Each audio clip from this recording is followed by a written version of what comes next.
ये वो होगा सर्कुलेशन है ये।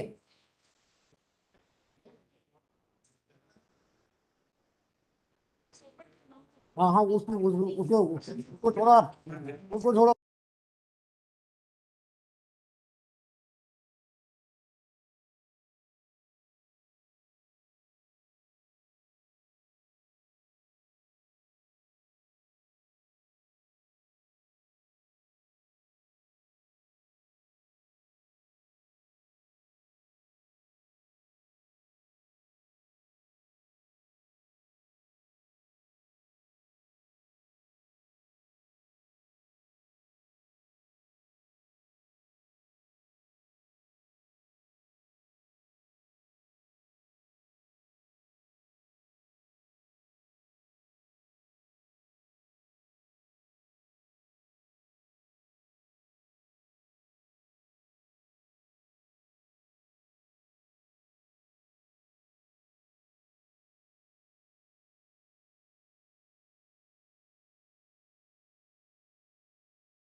But my humble is that only 30,000 while lying in my file, for which I have filed. Please wait, we are in the process No, of not hearing. not about statement, my lord. It may come in the Please office. wait, please wait, please wait. We will make arrangements. Yes.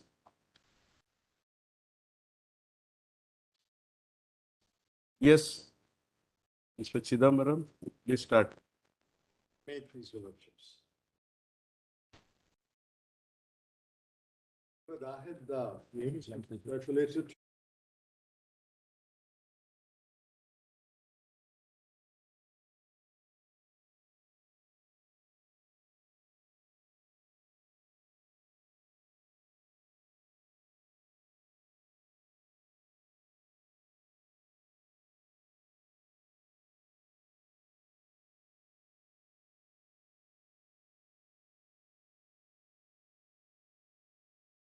What I intend to do with your lordship's permission is go according to the sequence, make my submissions on each head of submission, Yes. and I will rest my case. Mainly, my lord, I will be dealing with the law. Some facts, of course, will have to be stated. My lord, after the last hearing, on each of these 8 submissions, I had filed one affidavit giving some data and explaining these 8 submissions. That affidavit was filed on the 5th of November, 2022. If your lordships can You the affidavit of fifth now. find that affidavit of 5th of November. Yes. And they filed a counter affidavit after that. 5th November. It's in 916, writ petition 916, Adilal, in that. Just give us that affidavit. Where is it?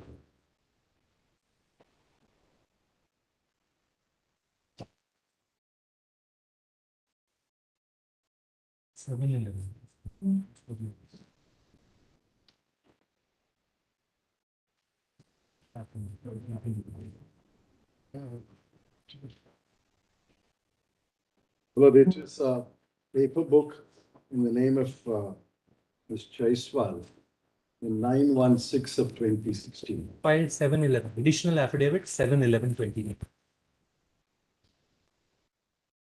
We don't have here. Just pick up that.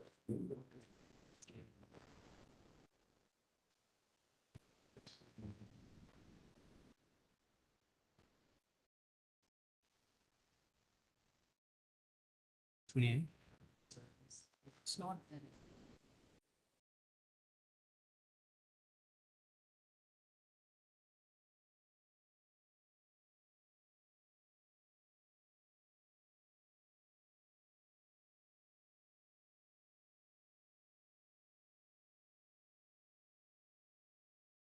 That one, not that one. These 3 just haven't allowed you to start searching because otherwise you go through this process again. ऐसा दिखता है जो ढूंढ रहे हैं अभी. This is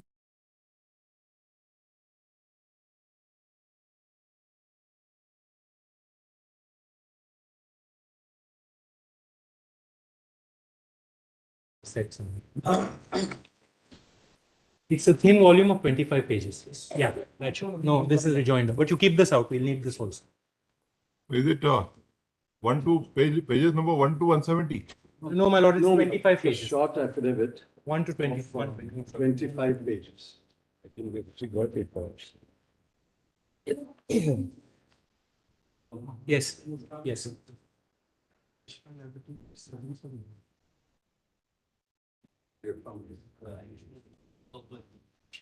Can't see what it is.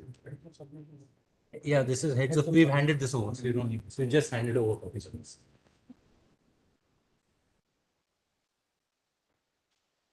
I'm sorry, my lord, too many volumes and too many affidavits. In such matters, I think there should be one convenience compilation containing all the documents because it becomes difficult to go Lord, from I'm one not volume to other referring to volume. too many documents. I just want to refer to this affidavit. found two copies here. No, they found. I'm saying you now mark everything else we filed also. You can mark it in this one. I don't think they found for all the. Because we do also very finance.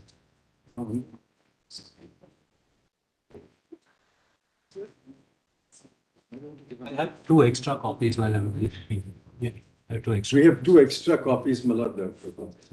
My lady Justice Margaret from Mayon. Please give that extra copy. They're given to us. But why I'm referring to this affidavit is for the sake of discipline and economy of time. As I deal with each head, I just want to read portions of this affidavit, which contains some facts, and then make the submissions. So this is the approach that I wish to adopt, my lord, with your lordships.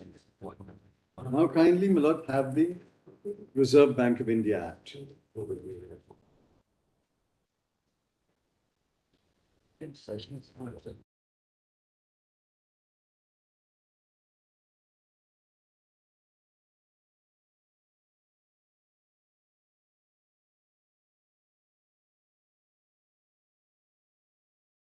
Sorry to tell you, I think you have to maintain silence in the court.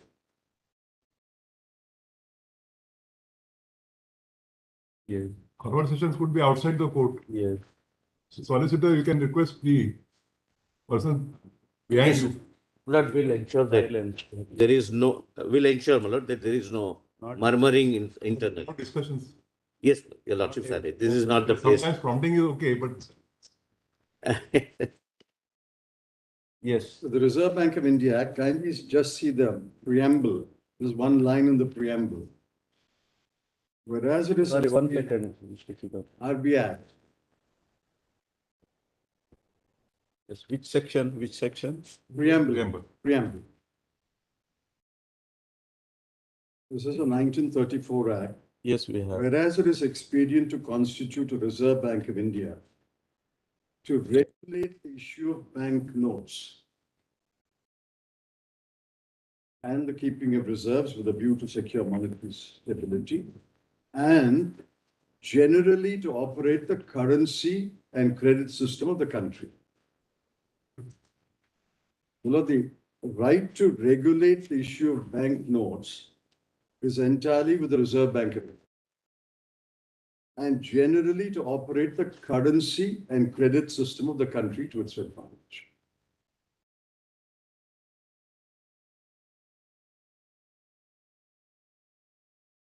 Now, Millet, kindly have section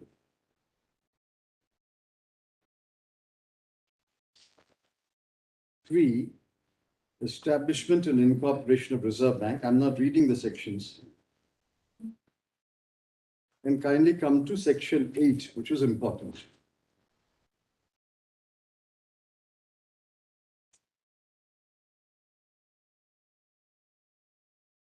The central board shall consist of the following directors, namely a governor and not more than 4 deputy governors to be appointed by the central government. 4 directors to be nominated by the central government, 1 from each of the 4 local boards as constituted by section 9. C, 10 directors to be nominated by the central government, and D, 2 government officials to be nominated by the central government. Well, usually the 2 officials are the Secretary Economic Affairs and Secretary Banking, but that's not material for our purposes today. But 8(1)(c) is the only input into the board other than officials. 8(1)(a) is officials. 8(1)(b) is from the 4 local boards of the RBI. D is 2 government officials. C is the only input of non-official input, if I may call it. Usually, my lord, people representing various walks of life economic activity are appointed. Industrialists, agriculturists, economists, they are usually appointed under 8(1)(c). On the date of demonetization, and this is subject to correction, 7 of these 10 posts were vacant. 7 had not been nominated. 7 were vacant. Only 3 directors were there under 8(1)(c). But that can be corrected by the learned Solicitor General.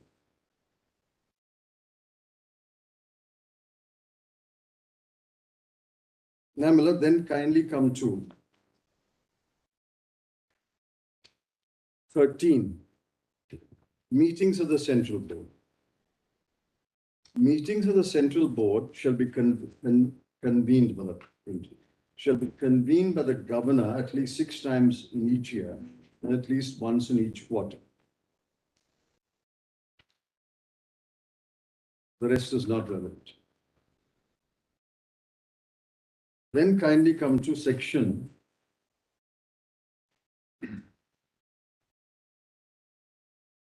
26, which is the crucial section. Or 24 to start with. 24. 22, Miller, that whole chapter, but 22. I won't read it. Right to issue banknotes. Your Lordship saw the preamble. The bank shall have the sole right to issue banknotes in India, and may, for a period which shall be fixed by the central government on the recommendation of the Central Board, issue currency notes of the Government of India, supplied to it by the central government, and the provisions of this Act applicable to banknotes shall, unless a contrary intention appears, apply to all currency notes of the Government of India issued by the central government or the bank in like manner as if such currency notes were banknotes, and references to this Act. Miller, this is the second part is rarely, to my knowledge, it's never been done. Bank issues the currency, banknotes. Then the issue of banknotes should be conducted by the bank in an issue department, which shall be separated and kept wholly distinct from the banking department. And the assets of the issue department shall not be subject to any liability other than the liabilities of the issue department, as hereinafter defined in section 34. The issue department shall not issue banknotes to the banking department or any other person except in exchange for other banknotes or for such coin, bullion, or securities as are permitted by this Act to form part of the reserve. Millard, what happens, how is it reflected in the balance sheet of the RBI when currency notes are issued? I'll come to a little later. It's a liability of the Reserve Bank of India once they issue them. That is why the legend is there. I promise to pay. So it's a liability of the Reserve Bank undertakes if somebody presents that. Now, denomination. Subject to the provisions of subsection 2, banknotes shall be of the denominational values 2 rupees, 5 rupees, 10, 20, 50, 100, 500, 1,000, 5,000, and 10,000, or such other denominational value not exceeding 10,000 rupees, as the central government may, on the recommendation of the central government, the central board, specify in this. Well, the highest note can only be 10,000 rupees under the Act. Has it been printed anytime, 10,000? Yes, 10,000 was in circulation in 1946 and up to 1978.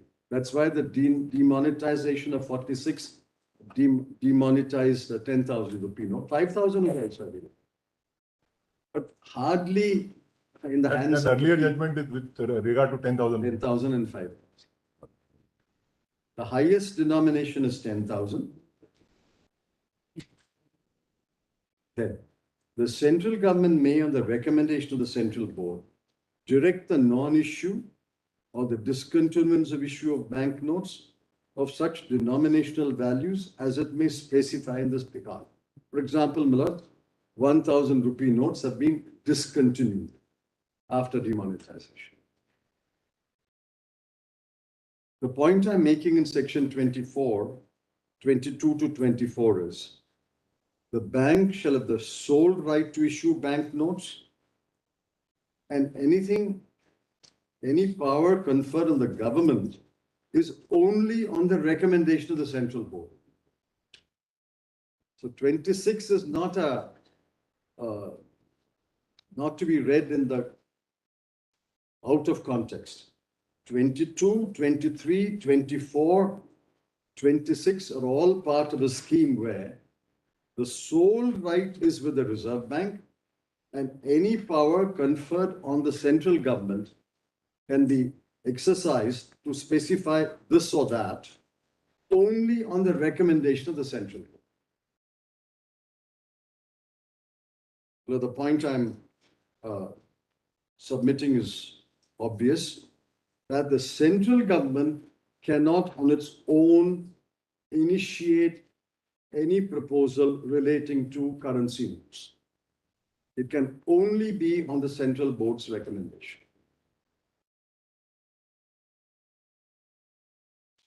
Again, Miller, kindly see 25. The design from the material of bank notes shall be such as may be approved with the central government after consideration of the recommendations made by the central board. So 22, 23, 24, 25 are part of a scheme, and then 26 comes. Subject to the provisions of subsection 2, Did you read this subsection 2 of section 24? 24. Central government may, I read it, Malad, on the recommendation of the central board, direct the non-issue. I said 1,000 rupee notes have been discontinued. On the recommendation of the central board, the central government may direct the non-issue or the discontinuance of issue of bank notes of such denomination. The two examples straight away, 1,000 rupee notes have been discontinued, 2,000 are no longer issued. What was issued immediately after demonetization, now no 2,000 rupee notes are issued. No, whether demonetization is equivalent to non-issue, discontinue? No. Demonetization is in 26.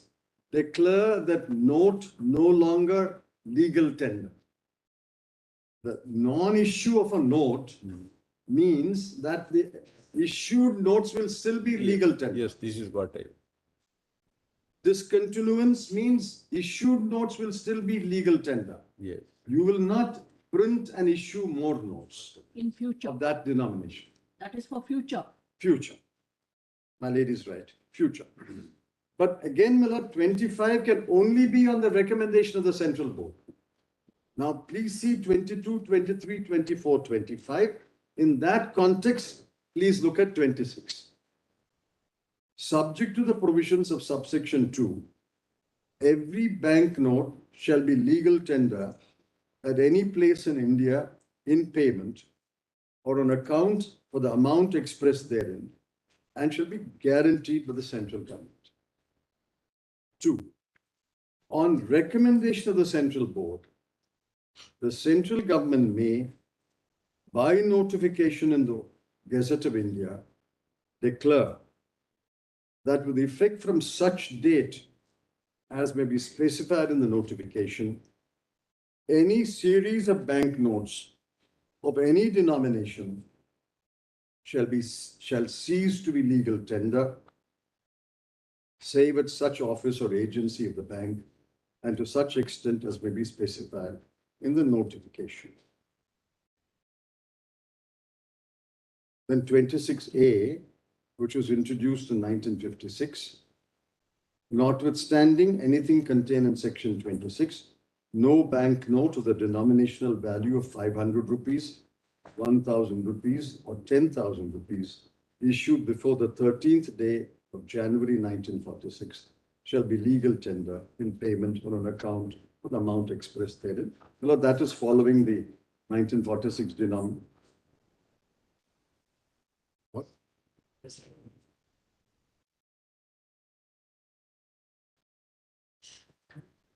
Shall be legal tender in payment on an account of the amount expressed therein.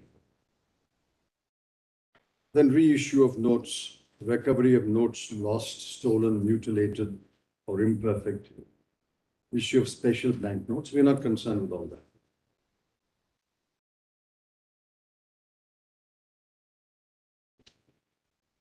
But the first submission is, the Lordship will have that affidavit. What is the scope of 26.2? That is the submission which I made on the last occasion, and that is the submission which I will elaborate today. Just kindly have this affidavit, Miller, that will save a lot of time. Kindly come to paragraph 4.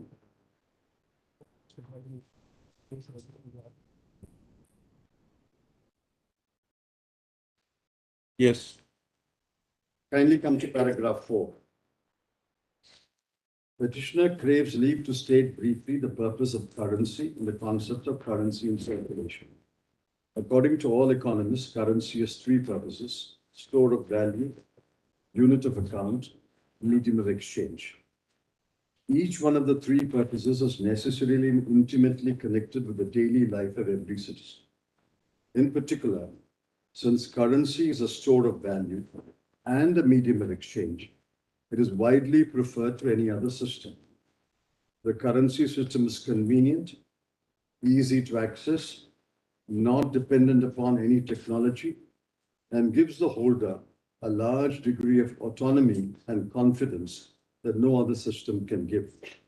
It is completely wrong to say that advanced countries have less currency or have become cashless. Data will show that even in advanced countries in the year 2016, currency represented an overwhelming, or at least a very large proportion, the different mediums of payment. Then we have given Miller the table shows Australia, Austria, Canada, France, Germany. The bulk of the transactions were in 2016 still in cash. It is also a well-established truth based on empirical data that in times of distress, people fall back on currency and actually hold more currency. For instance, at the time of demonetization, the currency in circulation was rupees 17.97 lakh crore. Your Lordship may kindly underline that number. Today, according to the RBI's press release, it is 32.18 lakh. So actually the currency in circulation has increased. There's more cash with the people. And that, my lord, is, I may say with humility, economic logic. As the GDP grows, more people have more income. There will be a requirement of more currency, which is why the right to issue currency is given to one independent authority. It is that independent authority alone which can decide what is the cash in circulation that the people need in order to carry out their daily activities. Requirements of personal expenses, requirements of household savings, requirements of business, requirements of commerce, all that must be assessed, and the RBI has got a huge machinery to assess that and research that, and it will decide. This power Maybe population growth also perhaps. obviously, population growth and the size of the economy. The GDP grows, there will be more transactions and more money. This power is not given to the executive government, but the executive government can, I'm not saying this government or that government, an executive government can starve people of cash and cripple their daily activity by not putting enough cash in circulation. Which is why, my lord, back in 1934 and in all countries, the right to issue currency, the sole right is only with the Reserve Bank of India, and they will decide how much currency people require. Simply by the fiat of demonetization, you're withdrawing 86.4% of currency. That doesn't mean the people don't require that currency. They require it. And today, look at after 6 years, 17.97 lakh crore has ballooned to 32.18 lakh crore. And if I may with humility, make a prediction, it will continue to grow. It will continue to grow. It should, it ought to grow. Mr. Chidambaram, one question here. Yes. This 17.97 lakh crore is after demonetization No, or it's before? just before. Just before demonetization. Just before demonetization. And I'll give the three numbers. 17.97 lakh crore was the currency in circulation. 500 and 100 rupee note accounted for 15.44 lakh crore. That is coming later, 86.4%. 86.4% was in two denominations. And you withdrew that, leaving as legal tender only about 2 lakh crore. And obviously, people were put to tremendous hardship and distress because 2 lakh crore is not enough to sustain the life of, say, 125 crore people. We have to buy, sell, exchange, pay loans, take loans, whatever.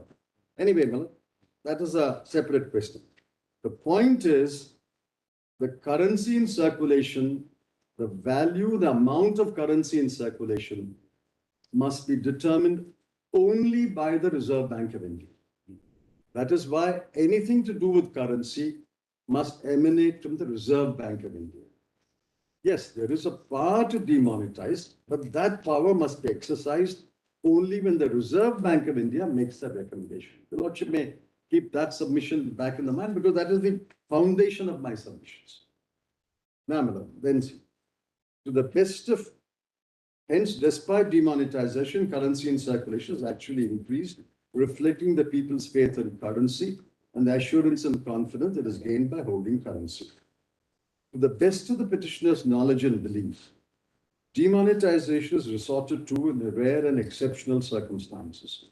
Historically, governments have resorted to demonetization in the following two circumstances: to weed out denominations of currency that are in disuse or are practically unusable. Pausing here, 10,000 rupee note, my lord, in 1946 or 1978, and even today, is practically unusable. If I try to exchange a 10,000 rupee note in the market, people will look upon me with suspicion. Is this a fake note or is it a genuine note? Therefore, 10,000 rupees hardly, I'm not sure if any of your lordships have seen a 10,000 rupee note.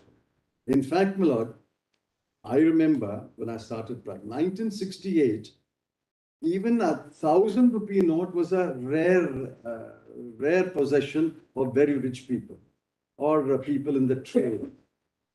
If you had 100 rupee notes in your pocket, you were considered a well-to-do person in 1968. By 1976, I agree, 500 rupee notes had come into circulation. Even today, my lord, the highest note in circulation and being issued is only 500 rupee note. 1,000 has been completely discontinued and 2,000 is no longer issued. Discontinuance are non-issue. So the highest currency in circulation is 500. So practically unusable denominations will be demonetized. They are meaningless. Then get rid of currency which has become worthless in value because of hyperinflation. Turkey today has an inflation running into several, 3 digits. The currency becomes worthless. Argentina, Zimbabwe, Turkey. The currency becomes completely worthless. So what's the point of keeping that currency? It is demonetized. Now, then, for example, in 1946, the government of India demonetized currency of the denominations of 500, 1,000 and 10,000 that had been issued earlier by the colonial government. The reasons were that these denominations were in 1946, in fact, high denomination notes and were used by a very small number of people. But whether a denomination is a high denomination, this does not depend upon the number. It also depends upon its the frequency of exchange. What is high denomination at one point of time may become common denomination as 500 became. I'll read on them. In fact, these high denomination notes in 1946 could not be easily exchanged in a village shanty or market or small towns. Besides, they had been issued by the colonial government, and on the eve of independence, the interim government was keen to introduce its own notes. Again in 1978, currency notes in the denominations of 1,000, 5,000, and 10,000 were demonetized. In 1978, these denominations were in fact high denomination notes and were used only by a very small section of the people. It was also very difficult to exchange these notes in village, small towns, and markets. Even in cities, these notes could be only exchanged in a bank. Besides, these high denomination notes that were demonetized in 1946 and 1978 represented only a very small proportion of the currency. Well, this paragraph may be marked. The proportion in 1946 was around 11.5%. Because in 46, most people had very little currency. And in many parts of India, currency was not the medium of exchange, barter was the medium of exchange in 1946. Therefore, very few people had currency in their hands. And in 1978, the demonetized denominations were only 0.6%, which is why there was no hue and cry in 1978. There was no hue and cry when you demonetized 1,000, 5,000, and 10,000. There was no hue and cry at all because only 0.6% was withdrawn. Although the demonetizations of 1946 and 1978 purport to demonetize high denomination notes, such demonetization did not affect the overwhelming majority of the population, nor did it disrupt daily life, nor did it have terrible consequences on the economy. The vast majority of currency notes in circulation in 1946 and 1978 were in the denomination of 1, 2, 5, 10, and 100. With this background, the petitioner begs to submit as follows. Now, this is my first submission, first head of submission, this background. On its true interpretation, Section 26(2) of the RBI Act does not permit declaring as no longer legal tender all series of notes of a specified denomination. The sections must be read down to mean that any series means a specified series of notes of a denomination. The series is denoted by an alphabet, a number, a photograph, and the year of issue. Any series does not mean all series of notes of that denomination. Section 26(2) allows the government to declare that any series of banknotes of any denomination shall cease to be legal tender. The language of Section 26(2) may be contrasted with the language of Section 3. I'll show the ordinance and the act. Let me complete it reading this, Miller. Section 3 read with Section 2C of the Ordinance of 1946, as well as Section 3 read with Section 2D of the Act of 78. In the two earlier legislations, the reference was only to high denomination banknotes. These notes were not qualified by the words any series. It is submitted that currency notes are issued in a series and different series of notes are issued from time to time. For example, the notes issued currently are known as the Mahatma Gandhi New Series. Some years ago, the notes that were issued were known as Mahatma Gandhi Series. It is submitted that the addition of the words any series before the words of banknotes of any denomination limits the power of the government to declare only a specified series of notes as no longer legal tender. It is submitted that any series means any specified series and not all series. It is submitted that Parliament had the same power in 1946 as well in 1978 as it had in 2016 under Section 26(2). The Act is of 1934 Act. Nevertheless, Parliament concluded that the demonetization that was intended could not be done under 26(2) of the RBI Act and required separate legislation. In 1946 and 1978, Parliament intended to declare all series of the specified denomination of notes as no longer legal tender. Since this power was found to be not available in 26(2), Parliament passed a separate law on each of the two occasions. It is submitted that in 2016 too, if the government intended to declare all series of notes of the denomination of 500 and 1,000 as no longer legal tender, it could not have done so by making a notification under 26(2) and could have done so only by passing a separate legislation. As a result of demonetization done on 8/11, even currency notes issued on the previous day in the denomination of 500 and 1,000 had become illegal tender. It is absurd to say that Section 26(2) confers the power upon the executive government to issue a currency note of 500 or 1,000 on 7th of November and demonetize the same on the 8th of November.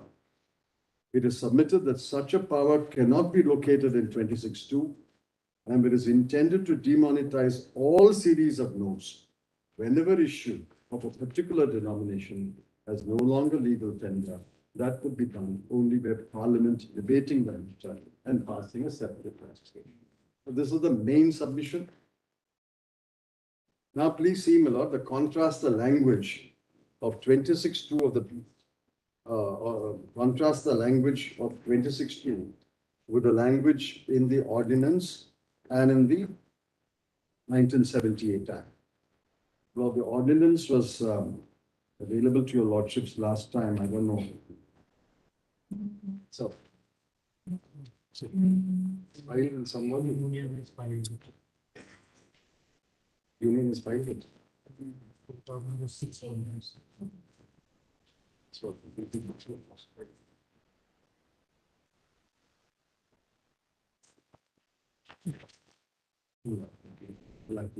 Yes, we have. You have lordships have. Yes, we have. Now kindly see the 1946 ordinance. They've got it. Whereas an emergency has arisen, which makes it necessary to provide for the demonetization of certain high denomination banknotes. Now therefore, an exercise of the powers conferred by 72 of the Government of India Act, that is the Constitution then, as set out in the 9th schedule, the Governor General is pleased to make. It's not under the RBI Act. RBI Act was available, but they resorted to plenary legislation under the Government of India Act. Now kindly see, Section C 72, defines high denomination banknote. Section 72 of the Government of India Act must have been the ordinance making power. Yes, but they did not resort to the RBI Act, they resorted to plenary legislation. And Government of India Act should have a schedule, my lord, what is the powers of Parliament, like our 9th schedule, 7th schedule. So, now kindly see the definition in 2C. High denomination banknote means a banknote of the denominational value of 500, 1,000 and 10,000 rupees. Now read 2C with section 3. On the expiry of the 12th day of January 1946, all high denomination banknotes shall, notwithstanding anything contained in section 26 of the Reserve Bank of India Act, cease to be legal tender in payment or on account at any place in British India. The three things flow. One, this plenary legislation was notwithstanding anything in section 26. They said section 26 does not limit our power. We are passing a plenary law. Number two, it is not any series of high denomination banknote. It is all high denomination banknotes.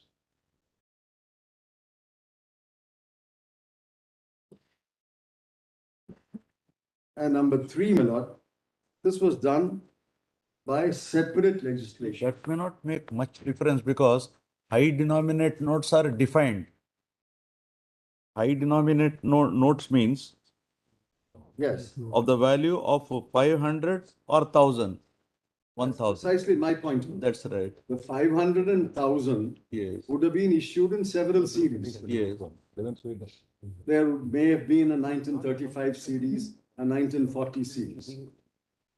Now they are demonetizing or declaring as no longer legal tender all notes of that denomination.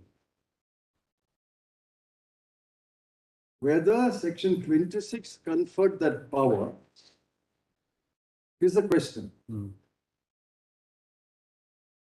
Parliament then, or the government then, thought, and according to me rightly, Section 26 does not give that power to declare all series of the high denomination as no longer legal tender.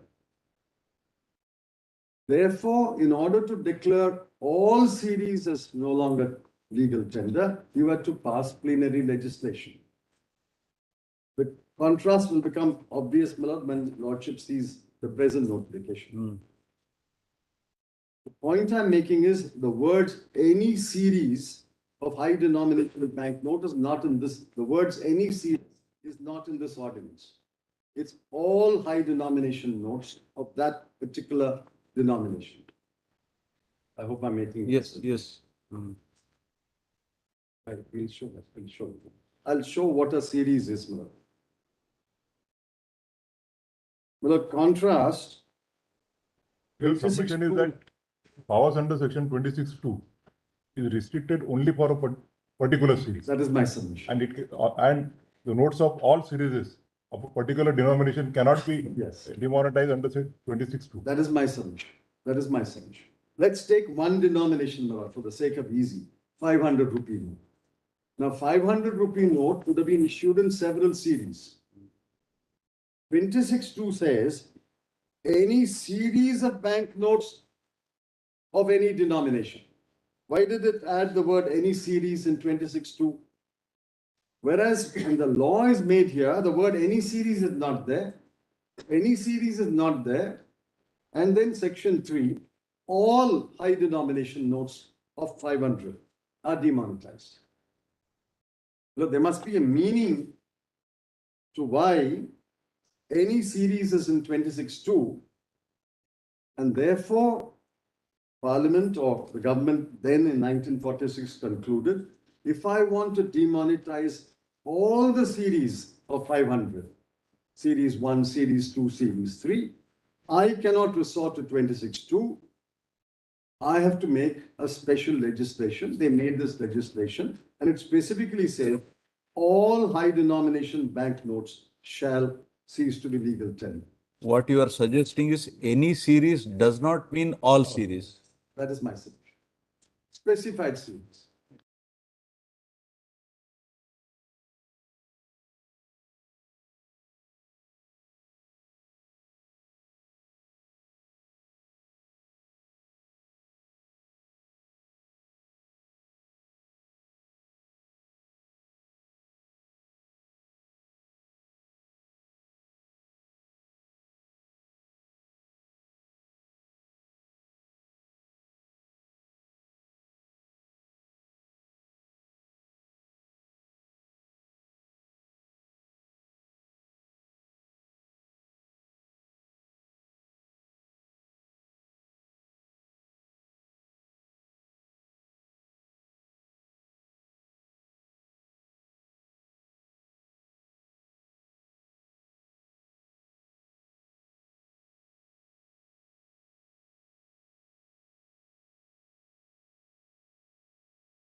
Are 1978. you suggesting that Yeah. if a separate ordinance or a law had been made in this case, it would have been valid? If a law had been made in Parliament, this may have been valid. Because Parliament would have debated it thoroughly and taken into account all the consequences of withdrawing 86.4%. Parliament would have demanded information. What is the proportion of these notes? How much will be withdrawn? How will it affect people? I'm assuming a debate has taken place in Parliament. But if you do it by notification, then we'll come to that, well, what is the material they have? That is a separate argument. Now kindly see the 1978 Act, Just 1 second. please. What was the lifespan of an ordinance under the Government of India Act? Any idea? Is it 6 months like the present day? I'll look into that, Malad. I think, Huh? In those days, what was the lifespan? Any idea? I'll examine that and let you know. Under the 19. No, the next question is, what happened to this ordinance after the expiry of the period? Any idea? Well, I'll look into the 1935 Act and let your lordships know. Was it made an act or what happened to this ordinance? Whether an ordinance then required, for example, there's a criminal law amendment ordinance. Yes. It's still an ordinance. I look into the No, 1935. that is if it has no particular lifespan. I look into the 1935 Act. I don't have an answer and I'm All sorry. all right, all right. I look into that. Now, the 1978 Act, Yeah. 1978 Act buttresses my argument. Why did you make a separate law in 1978? Now, please see, keep the 1946 ordinance and now look at the 1978 Act, the definition. Does your lordship have the 1978 Act? Yes, yes. Now, please see. Definitions.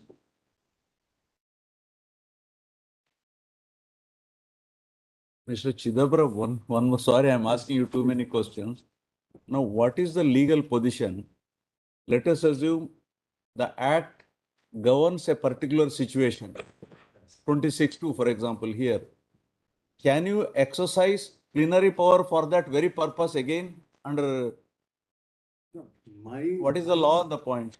My reading of 26(2). No, assuming in a given case, what is the legal position? My reading of the RBI Act, especially 26(2), is it does not give the power to declare as no longer legal tender all the series of a particular denomination. If you wanted that power, you must pass a separate law. It only gives the RBI and the government the power particular to series. declare Say a particular series. any particular series. If you want to declare all the series of a denomination, that requires a separate law.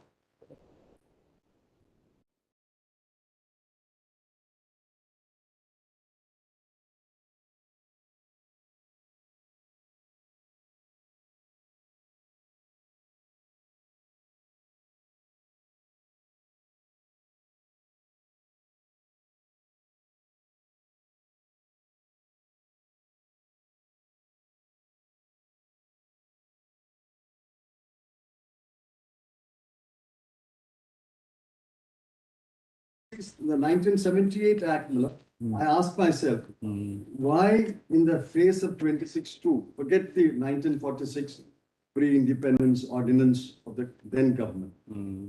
In independent India, Parliament, under the Constitution, in 1978, the government decided some notes have to be demonetized. If 26(2) contained that power, why did they pass a separate law? Now, please look at this law of 1978. Again, it says, notwithstanding anything in 26, please see this act. Now, kindly see the definitions. 2D. In 46, it was 2C. Now it's 2D. High denomination banknote means a banknote of the denominational value of 1,000 rupees, 5,000 rupees, or 10,000 rupees issued by the RBI immediately before the commencement of this act. This was first as an ordinance and then replaced by an act. Now, please look at 2C also. After reading high denomination banknote, distinctive number in relation to a high denomination banknote means the number including the alphabetical and numerical prefixes appearing on the face of the note. Now look at section 3. On the expiry of the 16th day of January, all high denomination notes shall, notwithstanding anything contained in section 26 of the RBI Act, cease to be legal tender. If this power is already there in 26(2), then why did you have to make this law? Therefore, my lord, the language of 26(2), which clearly says any series of banknotes must be contrasted with section 3 of the 1978 Act, all high denomination banknotes. It is not any series of high denomination banknotes. And why did they have to say, notwithstanding anything contained in section 26? If 26 has the power, why did you have required this law? And why did you have to be overriding 26?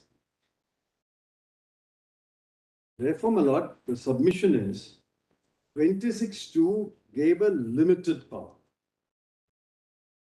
Limited power to declare no longer legal tender any series of 500 rupee notes, any series of 1000 rupee notes. If you wanted to declare no longer legal tender all the series of 500 rupee note, all the series of 1000 rupee note, you required special legislation, which is why special legislation was made in 1946 and 1978 to declare all the series of 500, 1000, 10,000 as no longer legal. That is a submission.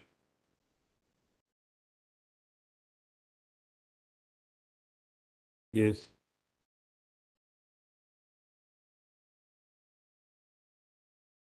Now, in that light, kindly take a second look at 26A, which was introduced in 1956.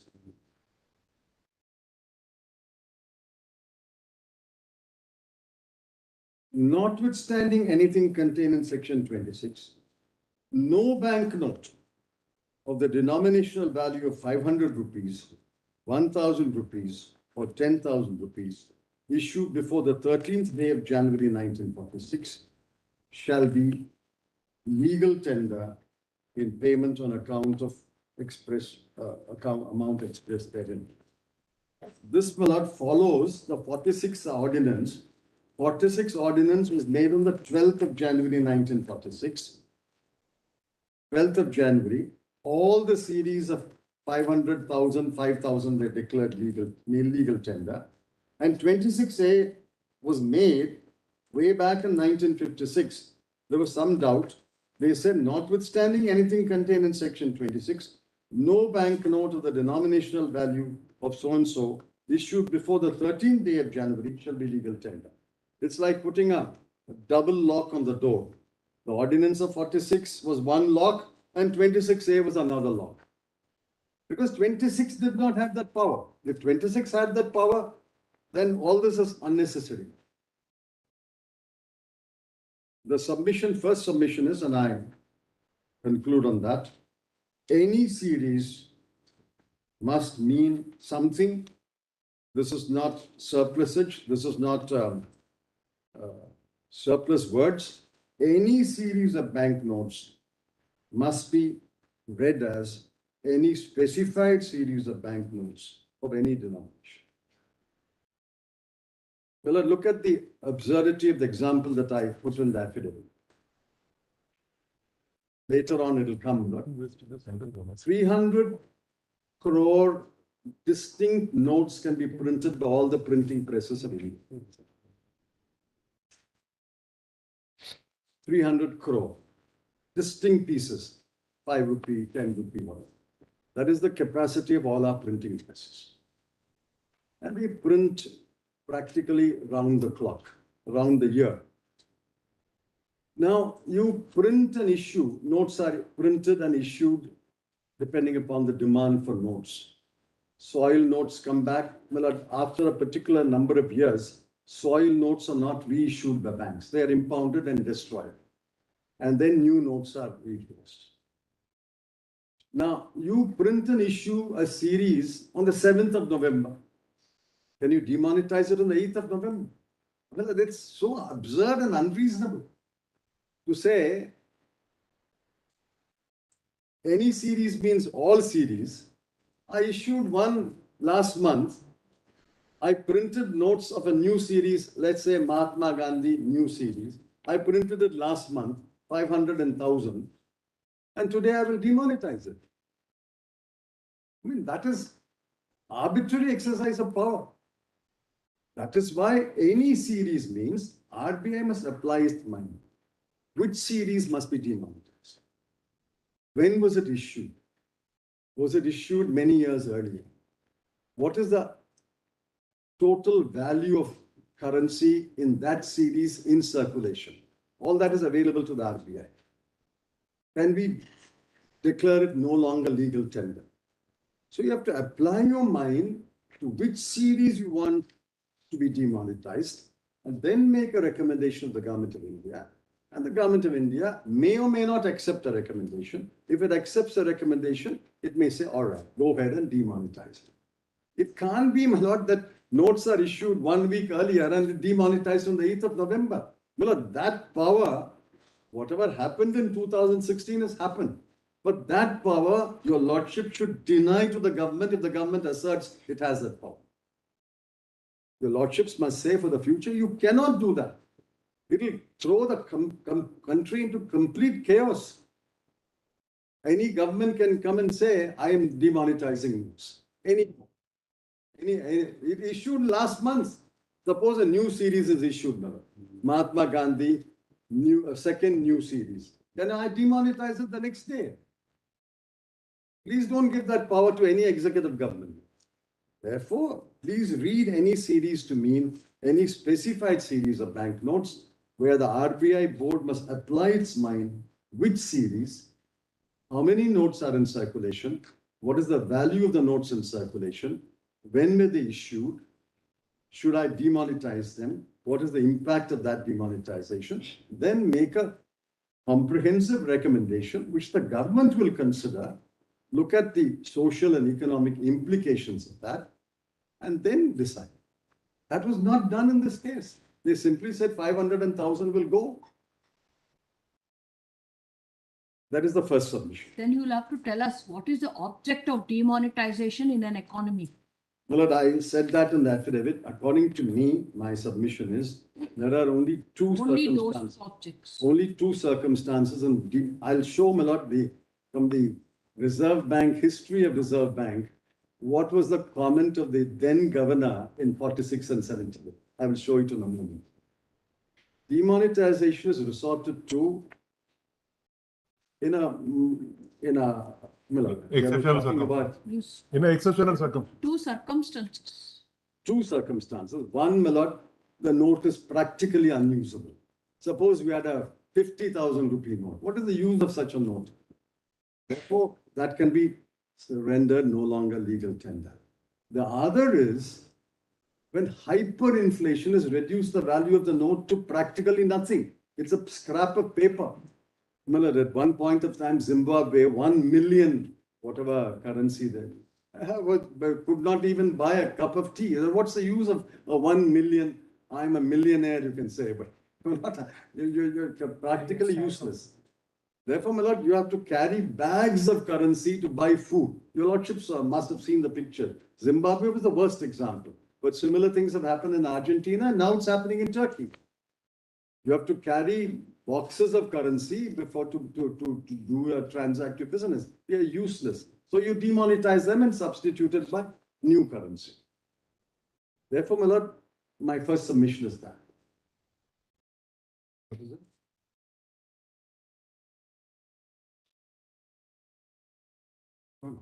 Now see the 811 notification, which is in my lord, in the writ petition at page 13, volume 1, page 13.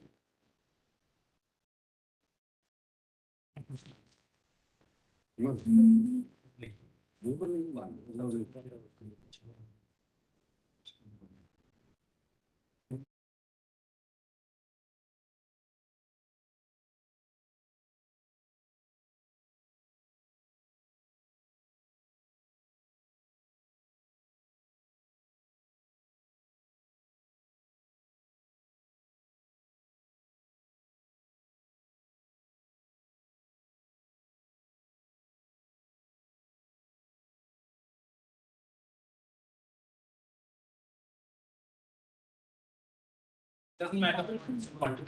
So your lordship has the notification 3407E, SO number 3407E. It's in volume 1 of the writ petition. 8th November 2016. 8th, 11th, November. 26th. There are many 8th Novembers. This is SO 3407E. Yes, that's what we have. That's the one. My lady has got it, my lord justice. 2020. In this compilation. No, it's in Vivek Narayan's petition. Writ petition. Page 23. Yes. Now kindly see, 3407. So 3407E. yes, 3407.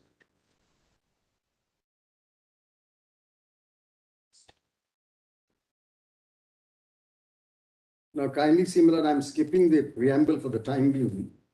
Lord, we have prepared, my lord, a compilation of all the notifications in connection with this, my lord, particular. So that will be better, I think, because we need not refer to all the. Yes. My lord, if your lordship pleases, my lord, we can file it and give copies to my learned friend. You are not yet filed. It has not yet been filed. In fact, my lord, not all of them are on record, but they are just notifications. So they are, my lord, legal, statutory documents.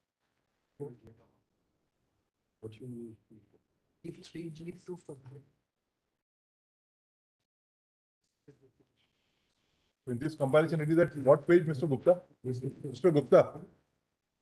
Mr. Gupta? Yes, that's fine. 3407. Indexing it. There is an index, my lord. And all the notifications, my lord, are in respect of, because there were several notifications from time to time. Page 3 perhaps, English version. Yes, my lord. The particular one which my learned friend is now referring to is 8th of November 2016, the first. Page 12. 1 to 4. Lord, my learned friend can continue to use whatever copy he is using. I have no objection. Please hand up to everybody. Yes, we have done that. It will be convenient for us to refer. Please have it. I'll get a copy and.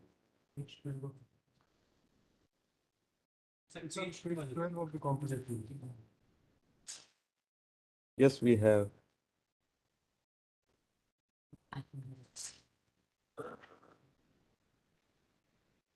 Yes, Mr. Chair. Yes. Now, please see the first paragraph. Whereas the Central Board of Directors of the Reserve Bank of India, hereinafter referred to as the board, has recommended that bank notes of denominations of the existing series. Well, existing series means all series existing on that date. Existing series of the value of 500 rupees and 1,000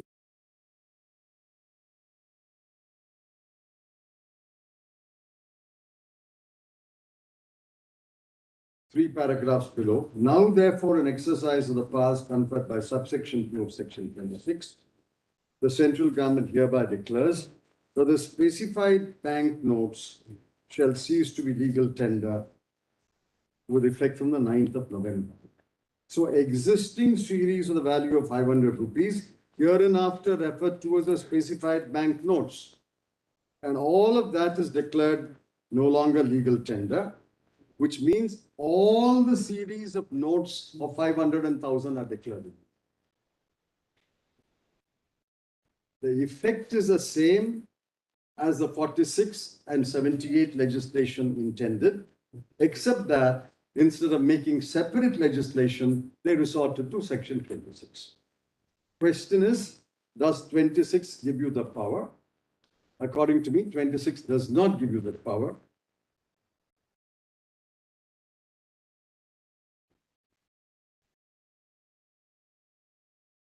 And it only gives you a power to declare any specified series, series 1, series 2, or series A, series B. And you can't declare all existing notes of all series of that denomination as illegal tender. This is the first submission.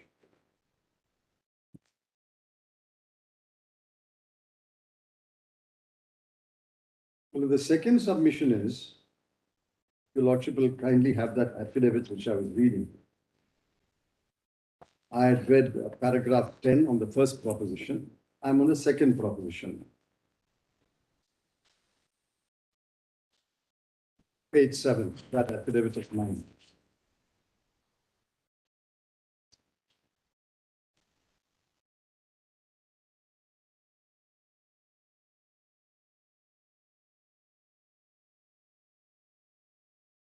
An arbitrary power on the executive government and is liable to be struck down on the ground it violates Articles 14, 19, 21, and 300A. It would amount to an impermissible delegation of legislative power. Pertinently, the demonetizations of 46 and 78 were done through separate acts of parliament. Under Articles 14, 19, 21, and 300A, life and livelihood are protected against arbitrary executive action. It is submitted that section 26(2) must be read down in the manner submitted in paragraph 10 above. If not read down, it is submitted 26(2) would be unconstitutional. If not read down, section 26(2) will confer an unguided, uncanonized power. On a plain reading of section 26(2), it is obvious that there is no policy and there are no guidelines in the said provision.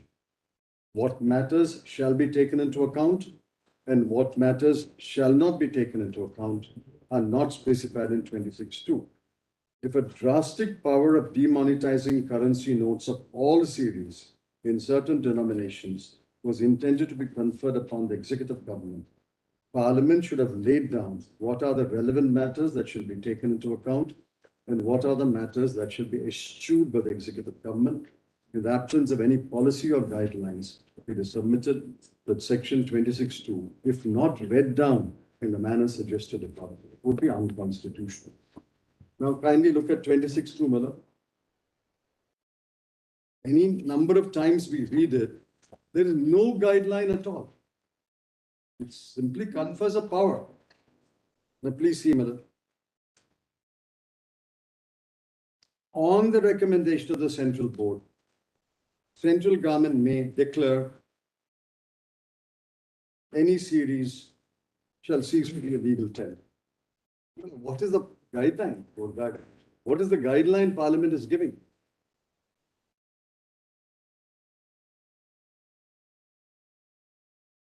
There is a inbuilt safeguard that it can't exercise the power itself. It has to do it on the recommendation of the board. Correct, man. But what should the board consider? What should you take into account? Well, I asked the question last time. 86.4, suppose can you withdraw 99% of the currency?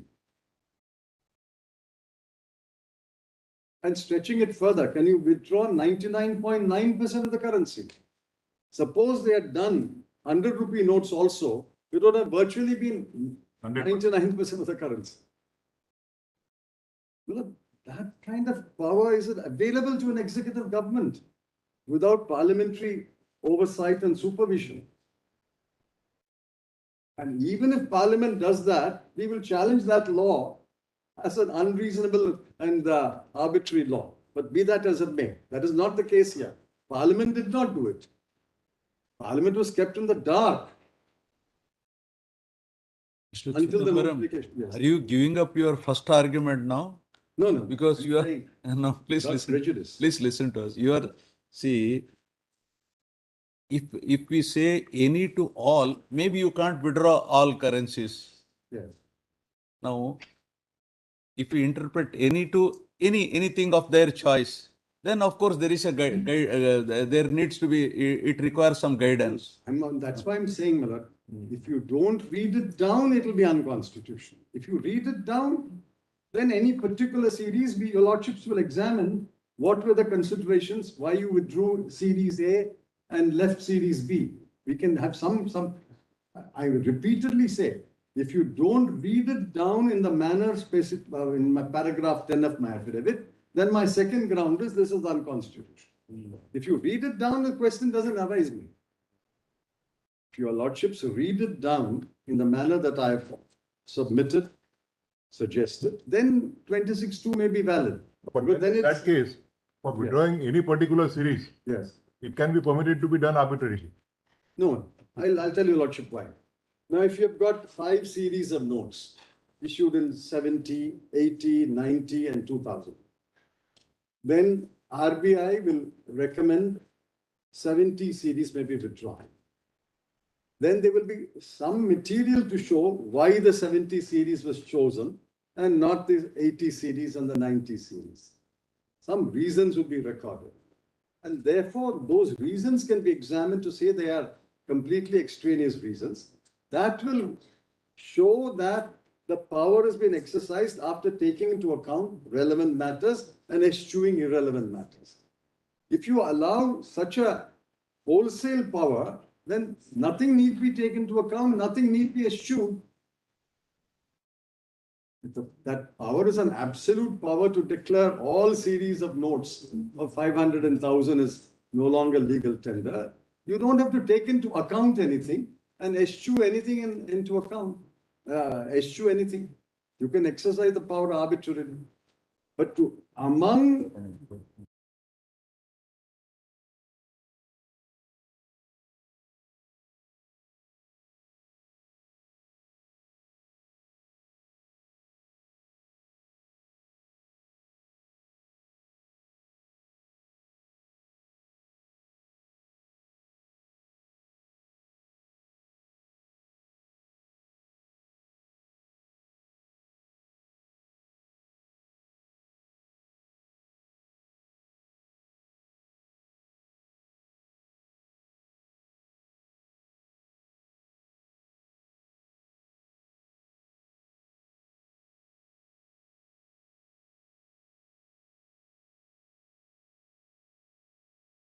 series of 500 rupee note, you have to pick one or two for whatever reason. The fact that you are narrowing your choice to a specified series or a particular series itself is a guideline that you can't do all, you have to choose one or more. And then when you apply your mind to that, you have to give reasons why you're doing, what factors you took into account, what factors you eschewed. If that is the nature of the power, that power, according to me, is a constitutional power, not an arbitrary power. But if you read 26(2) to mean all series of any time can be withdrawn, that is a completely arbitrary power. If you're giving that power, then prescribe the guidelines there. Now look at, Lord, I'll hand up a compilation. Your Lordship may keep it. This has some very interesting information. How does the RBI withdraw some series? Yeah.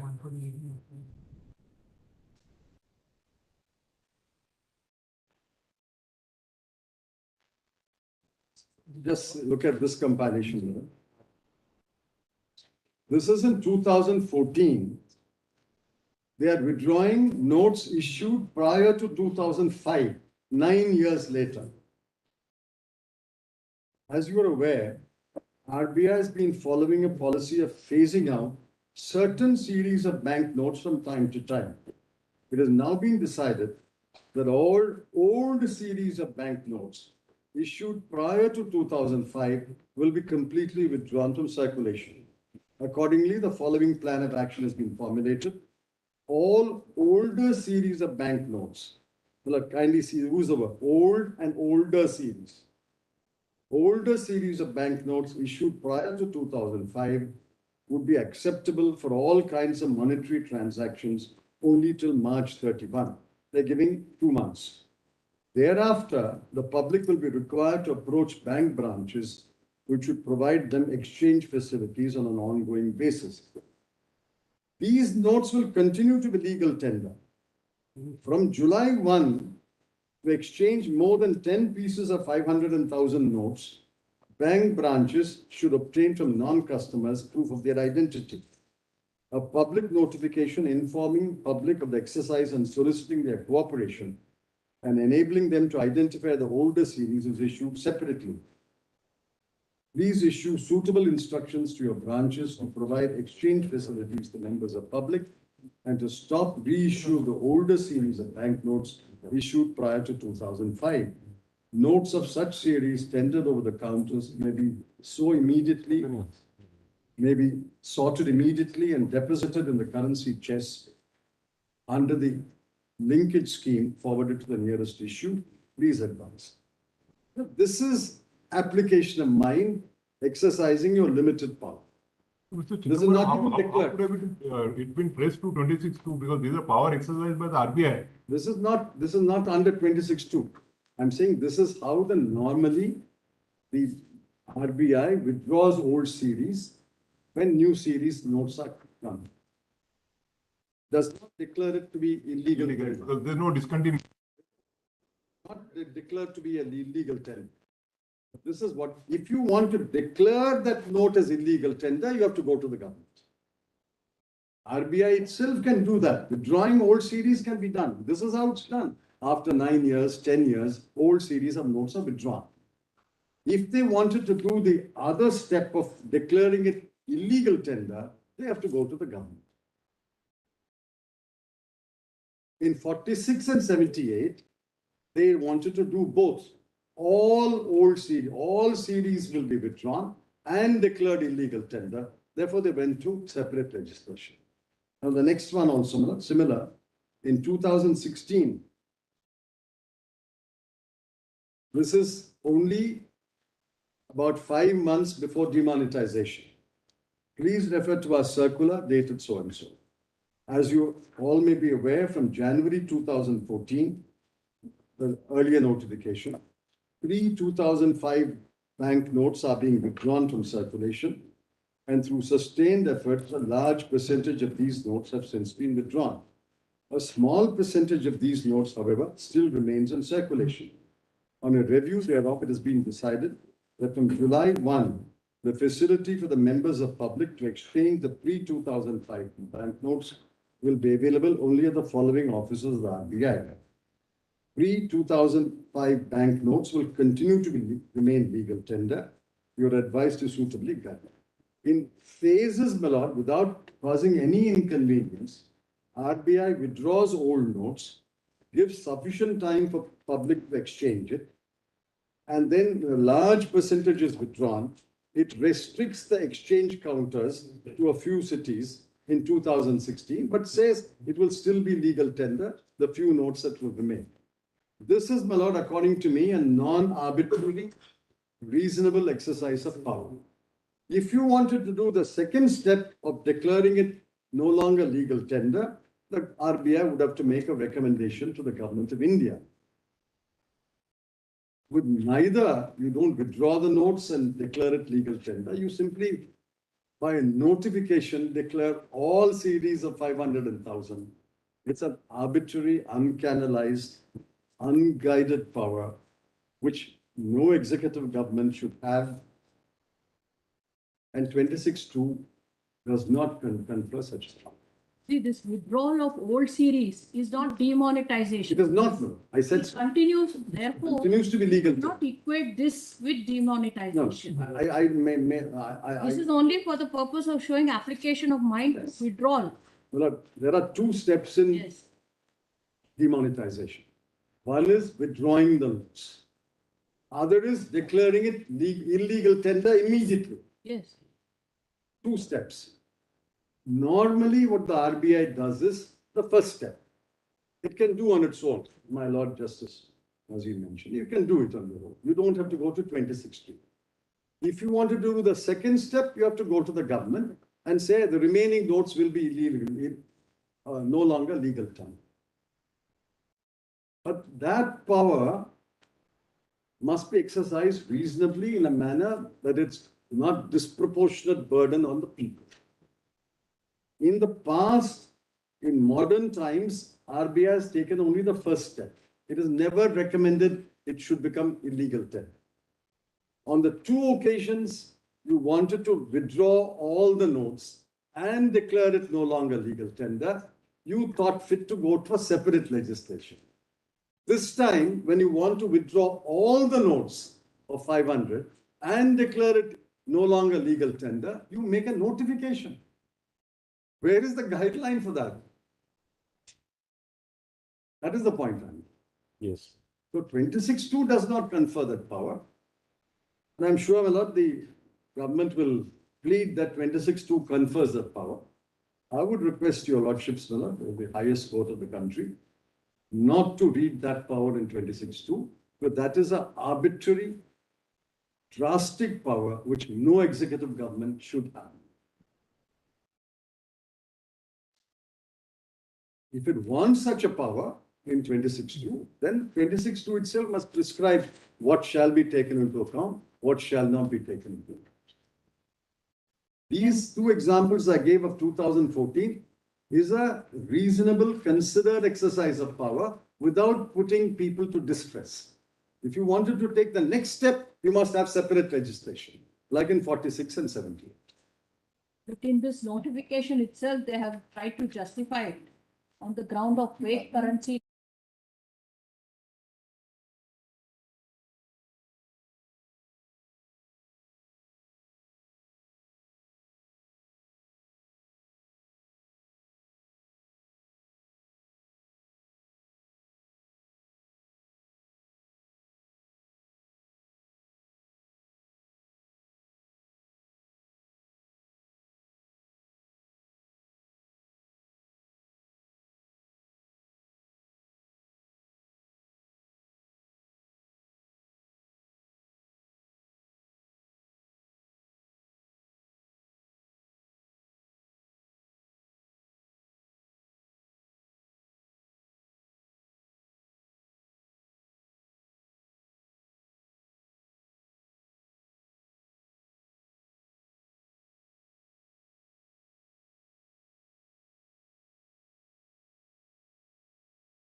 Mamela, it's interesting to see what the RBI felt in 1946 and 17.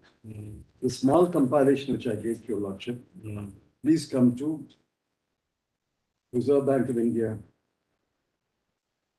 This is from the RBI's own publication.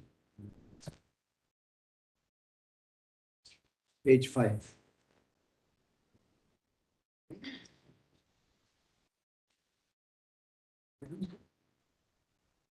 Currency and coinage matters. Demonetization of high denomination notes.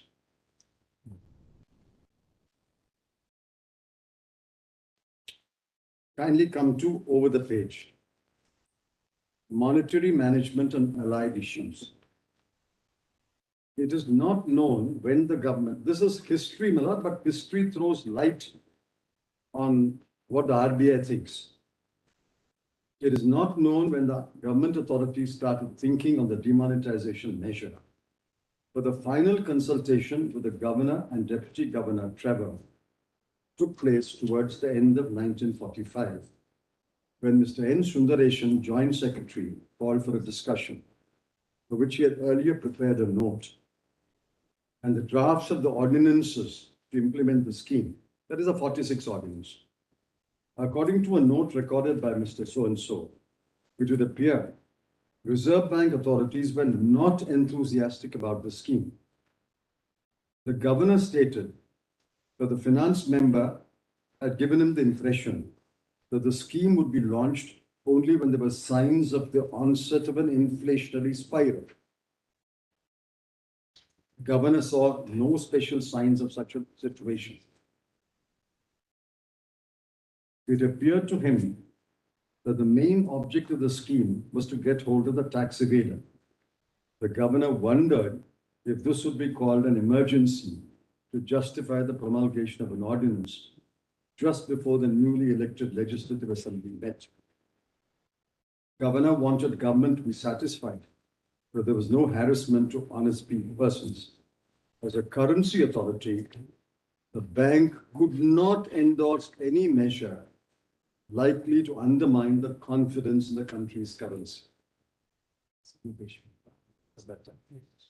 governor at that time was Dr. C.D. Deshmukh. That's noted later. The governor agreed that about 60% of the notes would be in Indian states, and so cooperation of the state governments was very necessary. Apparently, he had some doubts about this. According to Mr. Sundaresan, the ideal thing was to block high denomination notes, but this course was not favored by either the finance member or the government. Subject to these observations, the schemes drafted by Mr. Sundaresan was considered by the government to be theoretically all right, but he and the deputy governor pointed out the considerable administrative difficulties involved in covering nearly 5,700 offices of scheduled and non-scheduled banks. The governor's concluding remarks, as recorded by Mr. Sundaresan, were as undone. Sri Chintaman Deshmukh felt that we may not get even as much as 10 crore as additional tax revenue from tax evasion, and that the contemplated measure, if designed to achieve such a purpose, has no precedent or parallel anywhere. If value is going to be paid for value, like in our case, my lord, value for value, no matter whether such value is in lower denomination notes, it is not going to obliterate black markets. His advice is that we should think very seriously if for the object in view, as he deduces from the declaration form, whether this is an opportune time to proceed with the scheme. Provided government are satisfied on point 1, sparing harassment to the unoffending holders, and 2, a worthwhile minimum of results in the shape of extra tax revenue, he does not wish to object to the scheme as drafted. The government wished to proceed with, notwithstanding the administrative difficulties. The government went ahead with the scheme. On January 12, 2 ordinances were issued, demonetizing notes of denomination value of 500 and above. The first ordinance required all banks and treasuries in British India, etc. All that is the practical aspects of it. And the last paragraph, the measure did not succeed as by the end of 1947. Out of a total issue of 143 crore of high denomination notes, notes of the value of 134.9 crore were exchanged. Thus, notes worth only 9 crore were probably demonetized, not having been presented. The results of the demonetization measure were summed up by Sir Chintaman in his Dadabhai Navroji lecture delivered in February 1957 as undone. It was not a revolutionary measure, and even its purpose as a minatory and punitive gesture towards black marketing was not effectively served. There was no foolproof administrative method by which a particular note brought by an individual could be proved as the life savings of the hard-working man who presented or established as a sordid gains of a black marketer. Another loophole of which considerable advantage was taken was the exemption of the princely states from scrutiny or questioning when such notes were presented by them. In the end, out of a total issue of 143.97 crore, notes of the value of 134.9 crore were exchanged up to the end of 1947, as mentioned in the report. Thus, notes worth only 9.07 crore were probably demonetized, not having been presented. It was more of a conversion of varying rates of profits and losses than demonetization. There was an echo of this measure in 1948. In September, while government were considering anti-inflationary measures, rumors spread that 100 rupee notes would be demonetized and that bank deposits would be frozen. The Prime Minister had to make a statement in the legislature categorically. My lord, I can only infer when the RBI governor was very reluctant to exercise the power under 26(2), they devised the scheme and got it done by an ordinance in 46. All the notes. And even that scheme, the RBI governor said, is not going to help you. As against 147 crore of value of currency in circulation, We have here 17 lakh crore. The multiplier is a mind-boggling number. As against 147 crore, we have 17 lakh crore. And your lordship sees practically 90 odd percent came back to the Reserve Bank then. Today also, 99% of the currency came back. Now in 1946, now 1978, there was another government. Kindly come to page 9. Dr. I.G. Patel, another very distinguished economist, who's head of the London School of Economics for a while.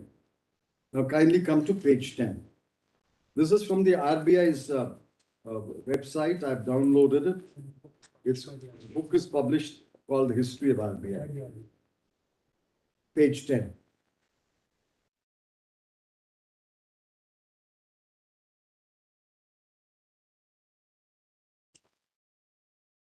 The second paragraph. According to the ordinance, which was replaced by the Act, all high denomination banknotes ceased to be legal tender in payment on account of any place after 16 January 78.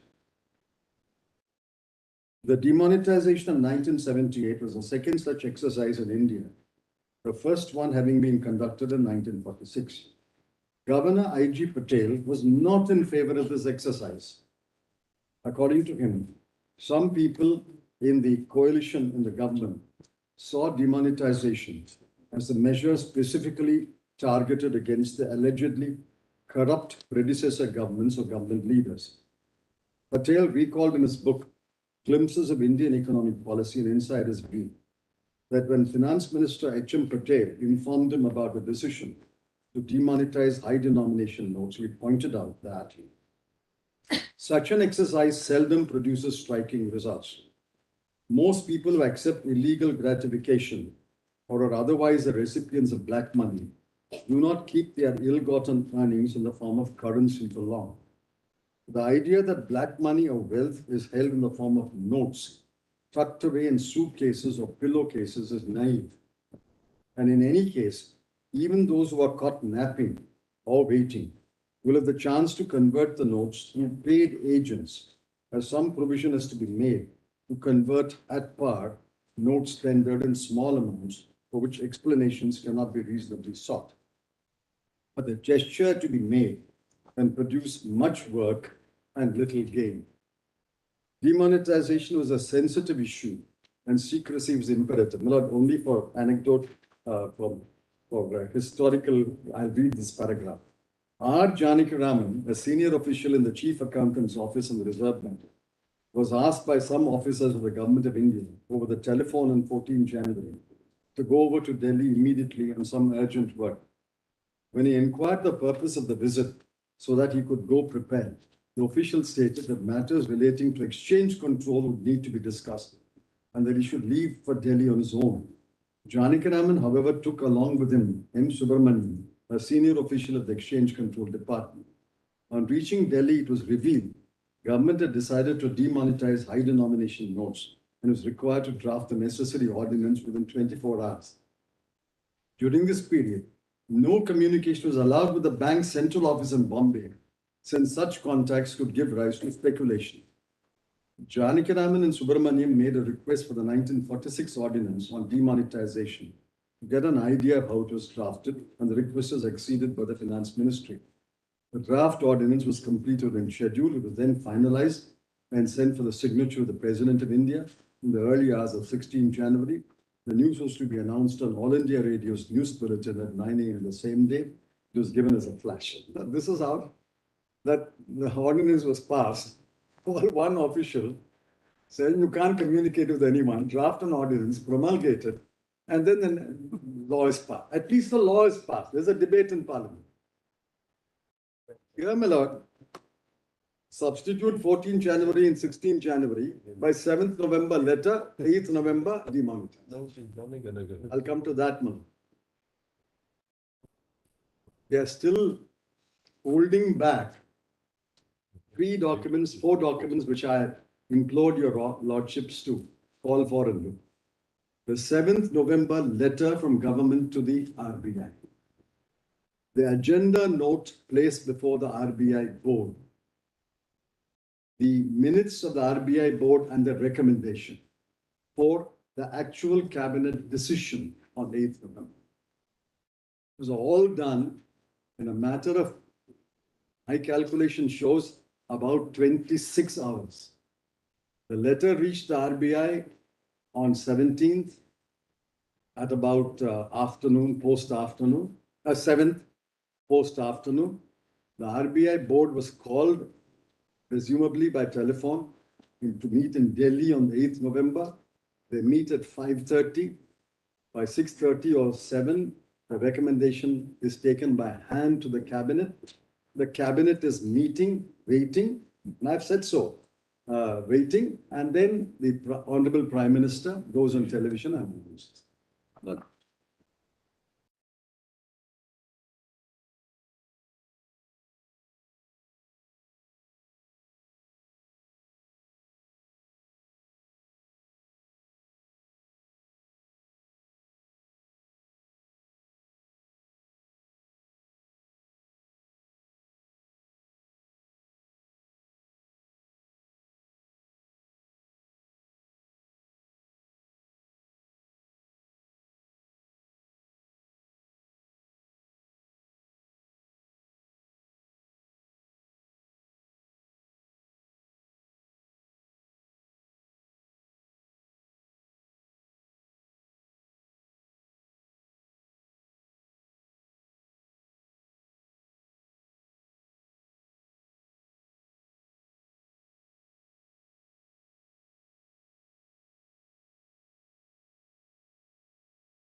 just look at page 12, last paragraph.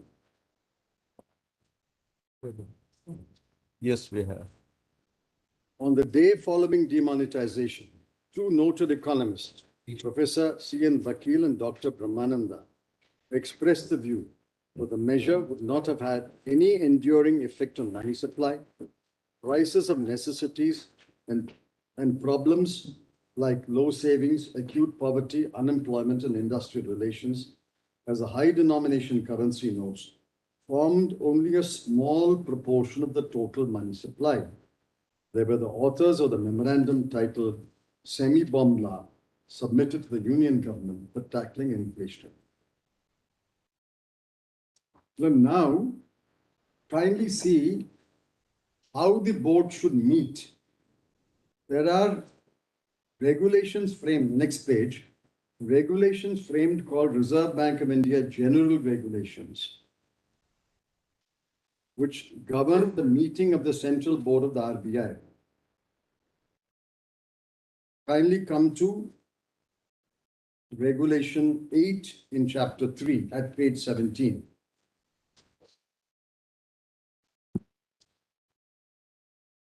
Ordinarily, not less than 1 clear month's notice shall be given for each meeting of the Central Board, and such notice shall be sent to every director to his registered address. Should it be found necessary to convene an emergency meeting, sufficient notice shall be given to every director who is at the time in India to enable him to attend. No business. Finally come to 3. 4 directors, of whom not less than 3 shall be directors nominated under 8(1)(b) or 8(1)(c) of the Act, shall form a quorum for the transactions. Now kindly look at 8(1)(b) and 8(1)(c) again. 4 directors, of whom not less than 3, 8(1) of the Act, 8(1)(b) and 8(1)(c) of the RBI Act,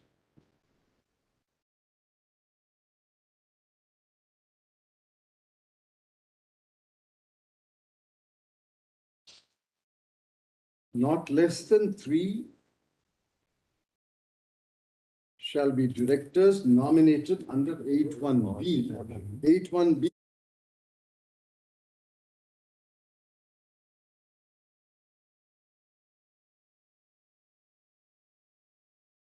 Well, there's no disclosure who attended the meeting, whether the quorum was there, no disclosure by the government. When the notice was given, did they have sufficient notice to travel to Delhi? How many met? Nothing has been disclosed in the counter affidavits. Mr. Chidambaram, Rule 8 starts with the expression ordinarily. Correct, Malad? Yes. I'm not disputing, but quorum is not ordinarily, quorum is mandated. 8(1) notice of one clear month is ordinary.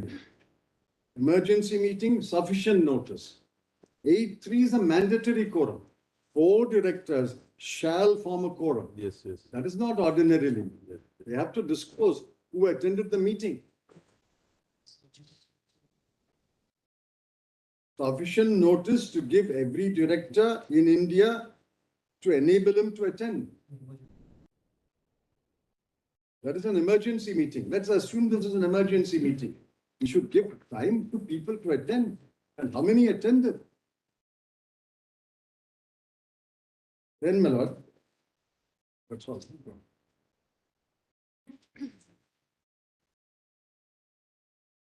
And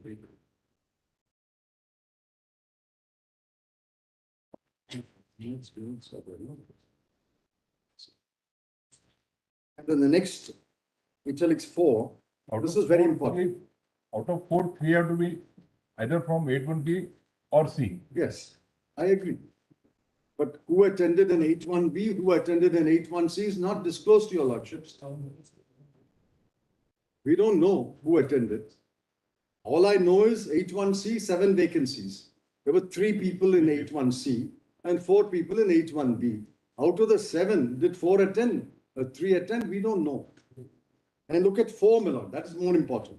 A copy of the proceedings of each meeting shall be circulated as soon as possible thereafter for the information of the directors and shall be signed by the chairman at the end of the next succeeding meeting. So minutes should have been kept. What happened at that board meeting? What was the agenda and what was the decision? Nothing has been disclosed to your lordship. Last time your lordships were pleased to observe that keep these documents ready. If necessary, we'll look into it. I had specifically mentioned 4 documents. 7th November letter from the government to the RBI, the agenda note with whatever annexures material placed before the board, the decision of the board, and then the recommendation of the RBI board to the government. And then, of course, the cabinet decision. Nothing has been supplied. Not the letter, not the agenda, not the minutes.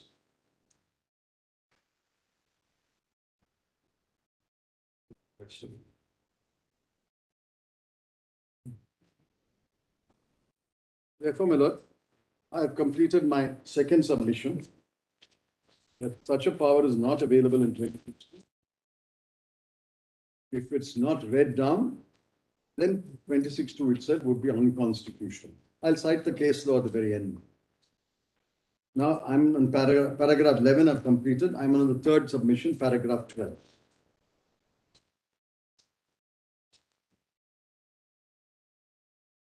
The decision-making process in the present case was deeply flawed.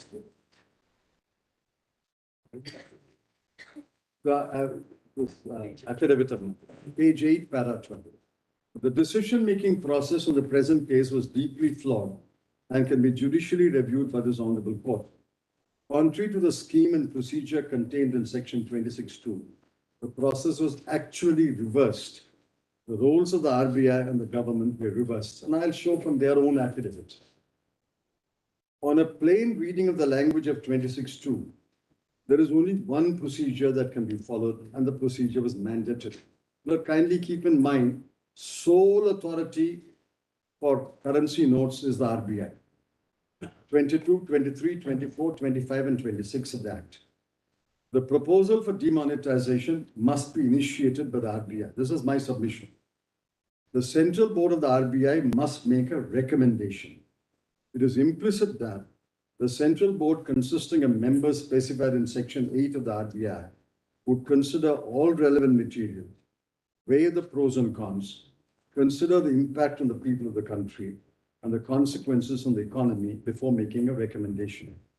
Upon receipt of the recommendation, the central government may take the decision to declare certain currency notes as no longer legal tender. The use of the word may means central government, after considering the matter carefully, may accept the recommendation or reject the recommendation. Since the central government has the option to either accept the recommendation or reject the recommendation, it is implicit that the central government must apply its mind, take into account all relevant factors, eschew irrelevant factors, consider the impact on the people of the country and the consequences to the economy before taking a decision. It is implicit in Section 26(2) that adequate time and attention must be devoted by both the central board and the central government before a major step like demonetization is taken. In the present case, the facts and the records will show that the procedure with the implicit obligations was abandoned and the process contemplated under Section 26(2) was turned on its head. The proposal emanated from the central government and was not initiated by the RBI. It was a virtual command by the central government to the RBI, and the RBI meekly obeyed the command and made a recommendation. The central government seized upon the recommendation and promptly demonetized all series of notes in the denomination of 500 and 1,000. No adequate care and consideration was bestowed on the crucial matter by the RBI, and as will be presently demonstrated, no time at all was devoted by the central government before it took the decision to demonetize the notes. It is submitted. The following are the crucial documents which must be produced before this honorable court. The letter of the central government dated 7/11, the agenda note dated 8/11, if any, placed before the central board of RBI, and the relevant research papers, background notes, information, data. C, the recommendation of the central board dated 8/11 to the central government. D, the note for cabinet, if any, that was placed before the cabinet on 8/11, the actual decision of the cabinet. The petitioner learns, verily believes and states that the letter of the central government dated 7/11 was received by the RBI in the afternoon, early evening at its office in Mumbai. The governor That you of the already told RBI, Mr. Chidambaram. under his instructions. That you already told us. Sequence. I don't have to read it, Miller. I've told you much. This paragraph 3, I've told you much. Quote, it is submitted that on the above facts, the only conclusion that can be drawn is there was no application of mine either by the RBI or the central board or the cabinet of the government of India. The procedure followed was premeditated. In fact, the procedure that was followed was in total violation of the procedure contemplated in 26(2). The decision-making process was premeditated, rushed, betrayed a non-application of mind, and was deeply and fatally flawed. It is submitted that full information and relevant material were not placed before the central board. As will be explained later, the enormous consequences of the impugned demonetization were not known to the central board, especially the directors falling under categories H, 1, B, and C, and perhaps even D. No agenda note containing all the relevant material was placed before the meeting of the central board. Further, the recommendation of the RBI dated 8/11 to the central government did not contain the full information on the relevant material. Hence, the members of the cabinet did not have the full information on the relevant material, since apparently a decision had already been taken to demonetize all series of 500 and 1,000.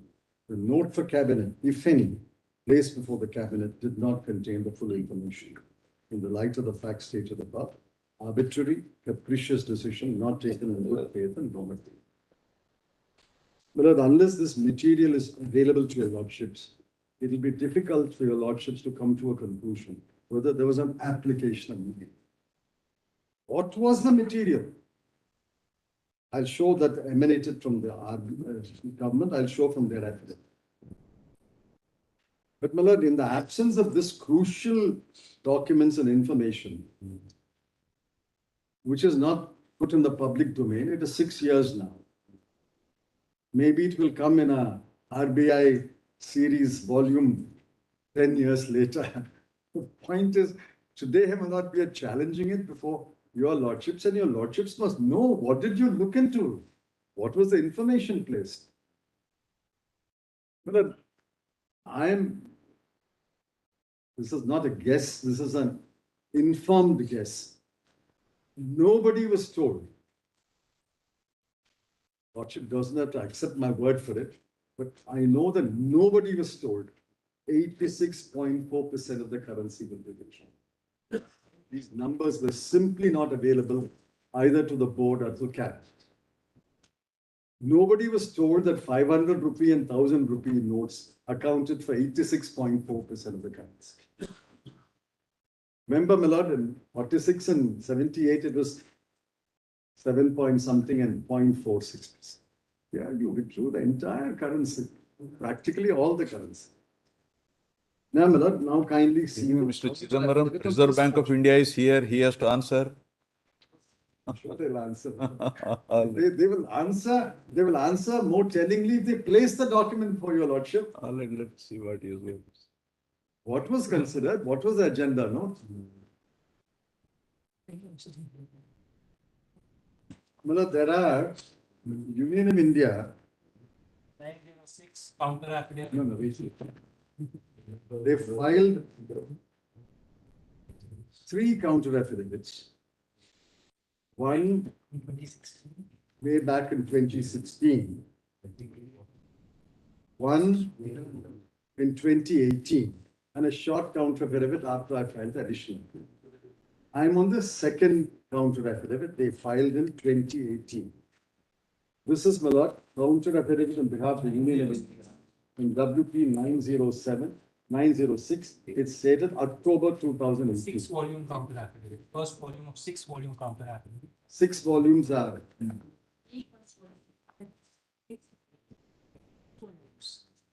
Volume 1 of 6. Page 30. Page 30, I'm reading from page 37.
Page 37.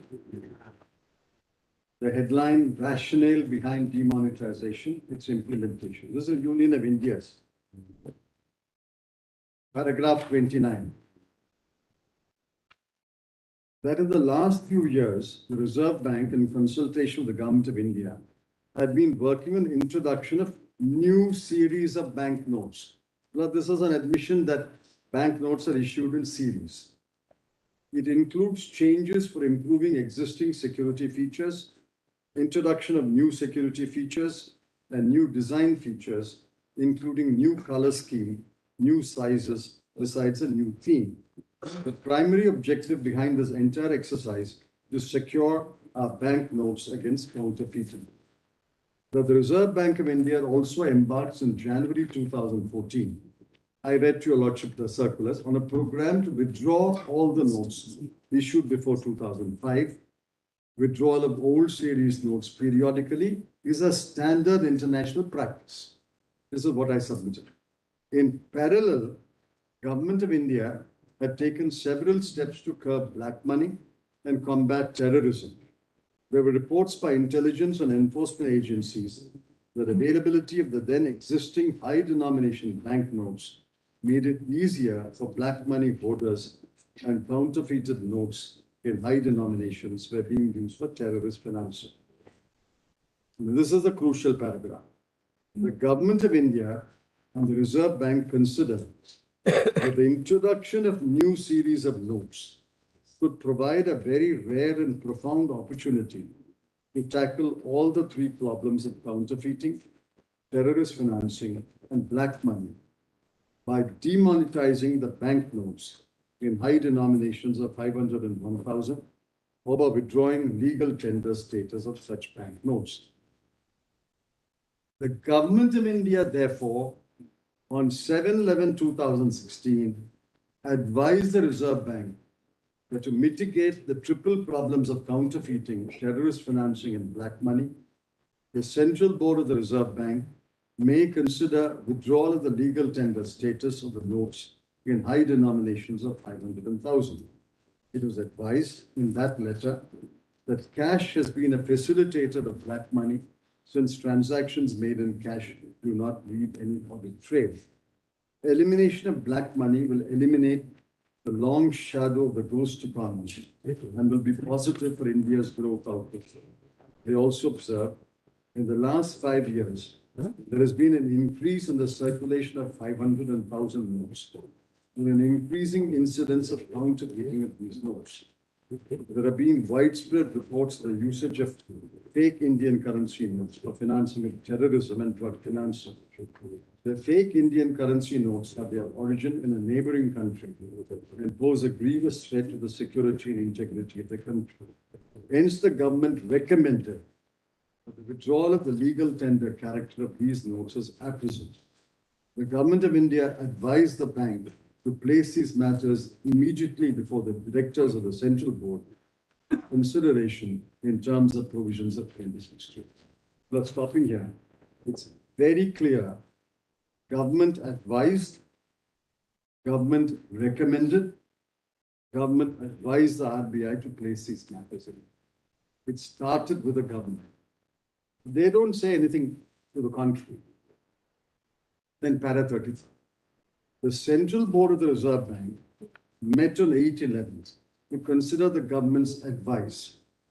The board was informed that a summary measure with high and lasting impact in the form of withdrawal of legal tender character of these high denomination banknotes to contain the menace of government notes, Mark Miller, was proposed by the government. RBI board was informed that this step is proposed for the government. It is also presented that such a proposal could not have come at a more opportune time than coinciding with the introduction of the Mahatma Gandhi new series of notes. With these, the existing bank notes can be summarily withdrawn and the new design notes with more counterfeit resistance features be introduced. Thereafter, Government of India, on the recommendation of the Central Board of the Reserve Bank, withdrew the legal tender status of banknotes of 500 and 1,000.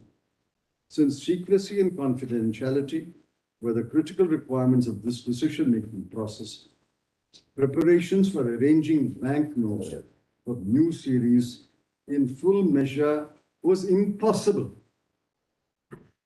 Therefore, when schemes started, the demonetized banknotes could be exchanged with new available banknotes, along with a continuous supply being made from the bank note printing presses. Reasonable restrictions on withdrawal were put in place based on the availability of stock of currency notes of various denominations, past utilization pattern, and considering the needs of the common persons so that the hardships are minimized, keeping in view equitable distribution of available cash. These restrictions were only on cash withdrawals, etc. The rest, a lot about the scheme. It's absolutely clear, in my respectful submission, that the original recommendation came from the government. It is described by the government as advice. It is described by the RBI as a proposal from the government. And on that, the RBI acted.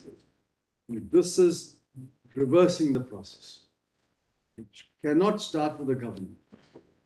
The government does not have the kind of information and data required to gauge the intolerable or disproportionate burden it will place on the people. Only the RBI, as a sole authority on currency, has that information. Nobody in government has the up-to-date information about the value of currency in circulation in each denomination, how much is of the banks, how much is of the public, and in what denomination, what currency is there. Nobody has that information. It is a dynamic information. It is collected every day by the RBI and published, my lord, once a week in the weekly supplement. The government does not have that information. Besides, my lord, the impact on the people is not available to the government. It's certainly not available to anybody outside the finance ministry. Within the finance ministry, it will be available to a small number of officers and the minister. It's certainly not available to the cabinet. Therefore, my lord, advisedly, Parliament law says the recommendation must start with the RBI. Then RBI must justify its proposal. Government is the authority to take a decision after having all the full information. Well, according to me, this implies the following obligations. One, I've said so in affidavit. One, it requires data and material with the RBI in the form of an agenda note placed before the board. But today, they have filed 6 volumes of data before your lordship. What was the data placed before the board? The board has got laymen. Laymen means in the sense that they are experts in their field, but they are not familiar with monetary economics or currency. They are not familiar with that. They must be told what is the information you have. Then, my lord, that requires time to collect the data, time to draft the note and place it before the board. Then the RBI board must have time to reflect on it. It can't be called at 5:30 and asked to take a decision at 6:30. Where is the time for reflection? There's no time was given for reflection. The board met at 5:30 and the recommendation went at 6:30. I've asserted it, and that ties up with the information available in the public domain, because the cabinet decision was announced at 8 o'clock. So they had less than an hour to digest all this information and make a recommendation. Thirdly, my lord, the government must have that information and must reflect on the information. Where was the reflection? The finance ministry did not reflect upon it. It went straight to the cabinet. No other minister had any information. And at the cabinet was a note placed before the cabinet incorporating the material and the recommendation. We don't know. Nobody has told your lordship that. The cabinet is already meeting. I've said so. Cabinet is already meeting. And this recommendation is carried by hand to the cabinet.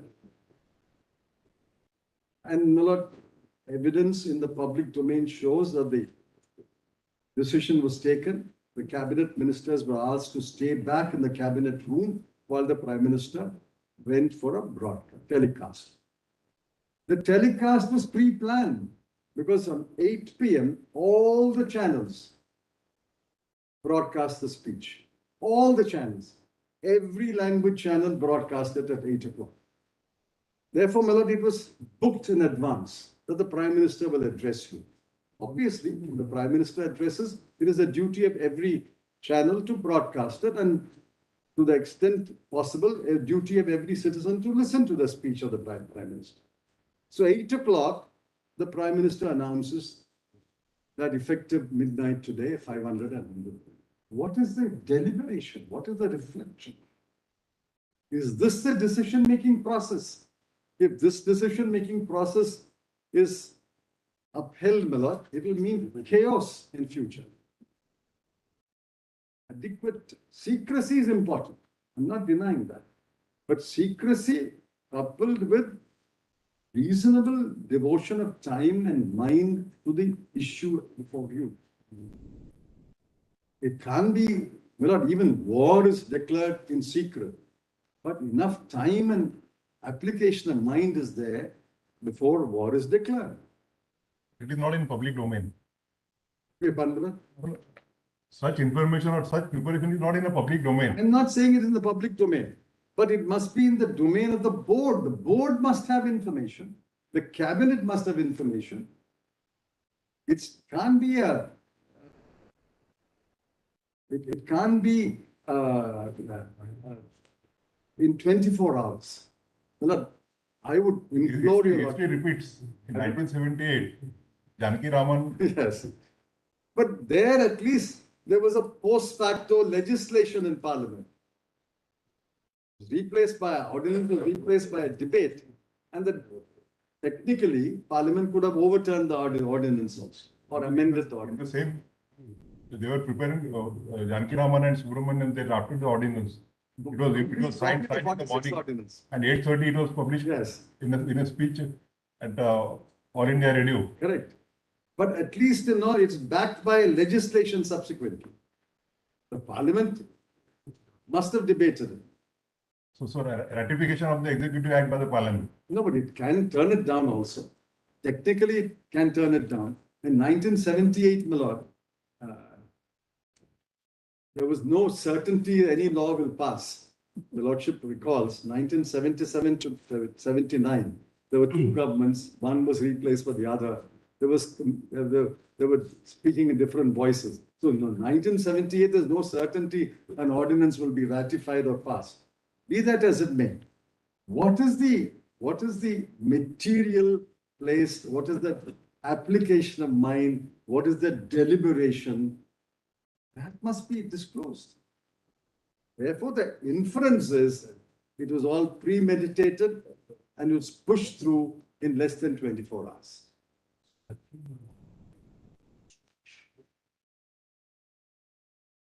The same story is repeated in the last affidavit filed on 16th November 22, a short affidavit by the Union of India.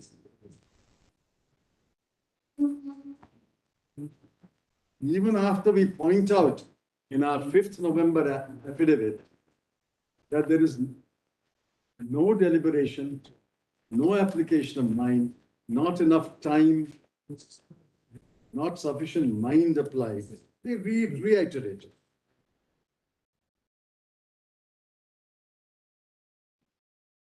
This is November 2020. Yes, 16 November 22. There's another one, No, 21st November. RBI, we'll come to the RBI later. We are on Union of India.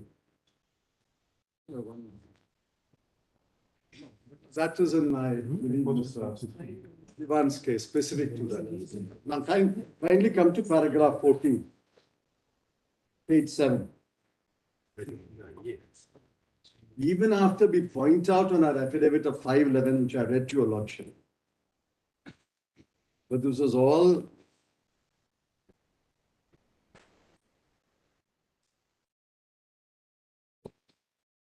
kindly come to paragraph 14.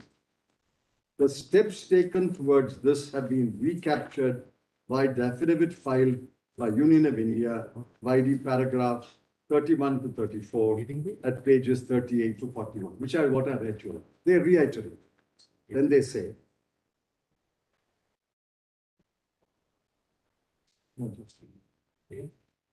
Kindly come to paragraph 16.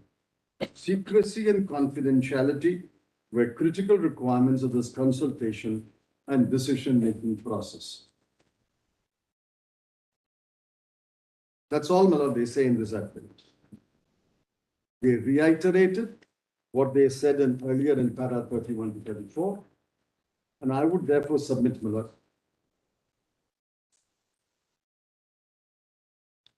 I would submit my ground paragraph 12.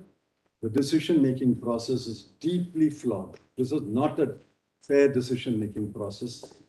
And therefore, your lordships can review it. Then paragraph 30, my fourth ground. Paragraph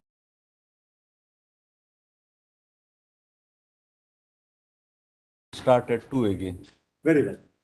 Your lordship may record my statement that the demonetization is as per the Reserve Bank of India Act 1934. There is no irregularity or illegality. We'll consider, let him complete the argument. Only 1 week time may be given to the present petitioners to deposit the bank a small amount of 30,000 in their respective bank. My lord. Wait, sir, we are in the midst of argument. Please Yes, wait. as your lordship, yeah. Please wait. Grateful, my lord, grateful, my lord. We are grateful, my lord.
But I was on paragraph 13 of my additional affidavit, proposition 4.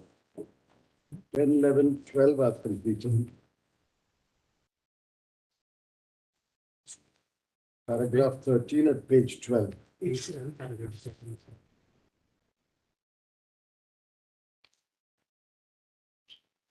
The recommendation to the RBI for demonetizing 500 and 1,000 rupee notes did not consider relevant factors and eschewed irrelevant factors before making the far-reaching recommendation.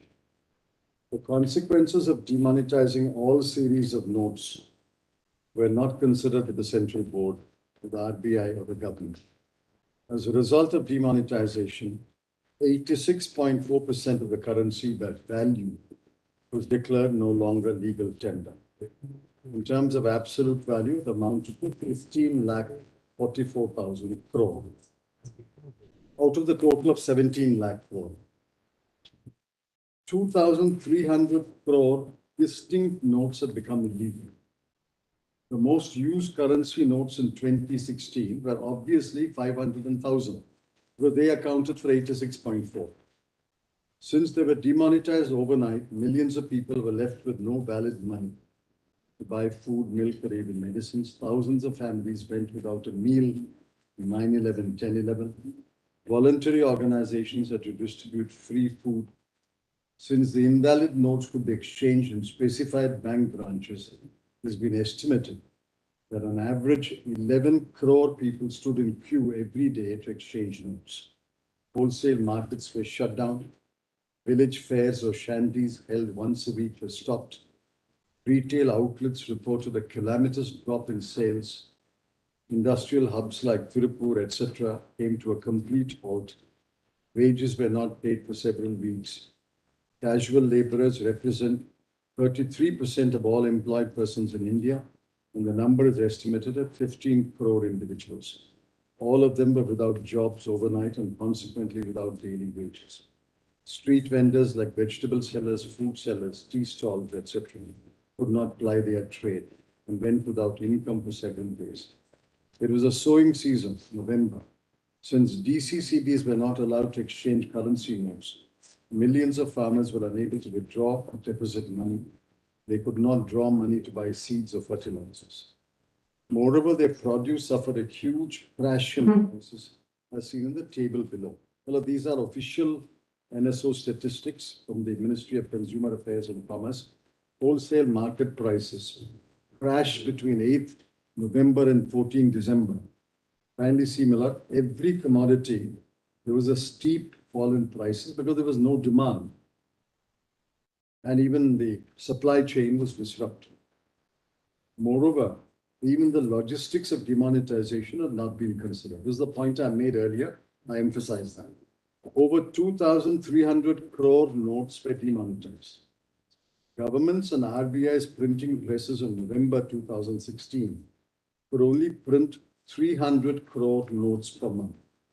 This gross mismatch meant it would take several months to even print the notes, making it impossible for all persons to exchange their notes within a reasonable time. Further, the government did not even consider the fact that over 215,000 ATMs would have to be recalibrated. In fact, in the initial days, the ATM did not take the 2,000 rupee note because it was not recalibrated. They did not consider that the 138,626 bank branches in India, over 2/3 were located in metro, urban, and semi-urban areas, with only 1/3 in rural areas. 90% of all ATMs were located merely in 16 states. Look at the next sentence. 7 states in the Northeast had only 5,199 ATMs, of which 3,645 were in Assam. So what about Arunachal, Mizoram, Meghalaya? This would mean that individuals living in rural areas and those in the Northeast would be disproportionately and adversely impacted. They would have to travel to other cities or towns to stand in line to exchange notes. It is submitted with all these facts. This is my allegation. Possible consequences were not duly researched or documented with RBI. nor were they placed before the central board, nor were they spelled out in the resolution recommendation of the central board, nor were they placed before the cabinet. Yet without knowledge of these facts, data and horrendous consequences, with the support of the cabinet decision, the executive government announced the impune demonetization at 8 p.m. on 8/11. The consequence of not considering all the factors mentioned above was that demonetization cost the economy about 1 to 2% of the GDP, 150,000 crore. Further, as per data from the Center for Monitoring Indian Economy, millions of jobs were lost between January to April due to demonetization. Decision-making process was hopelessly and fatally flawed. Then I'll go on to the next proposition. The stated in the impugn notification dated 8/11 were false and illusory objectives that could not have been achieved, and in fact were not achieved for the impugn demonetization. The notification dated 8/11, your lordship may kindly have that notification, which is at page in Mr. Jaideep Gupta's compilation, it was at page 13.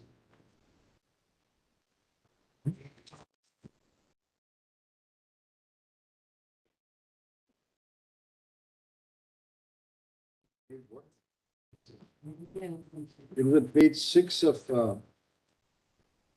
Mr. Gupta's compilation. We see the objectives.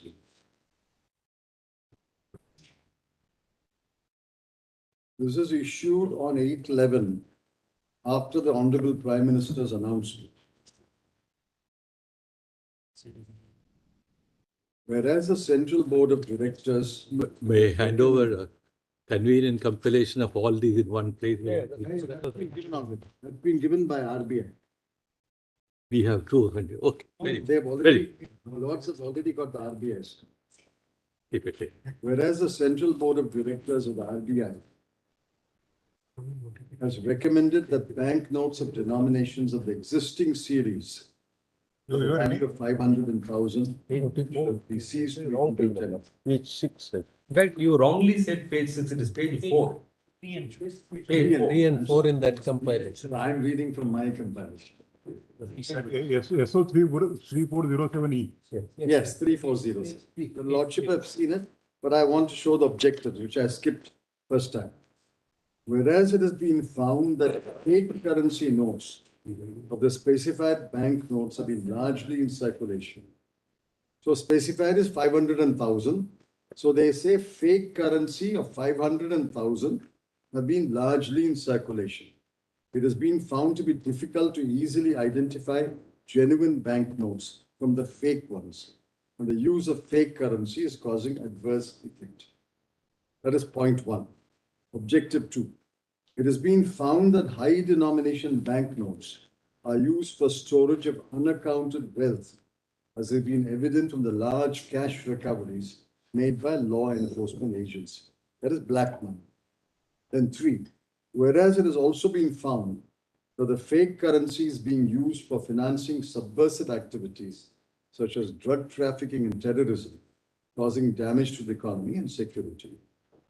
After due consideration, decided to implement recommendations of the board. So 3 objectives: fake currency note in 500,000, unaccounted wealth in 500,000 would be notes. And third is that fake currency in 500,000 is used to finance terrorist activities. Now kindly look at the facts. I'm reading from page 16.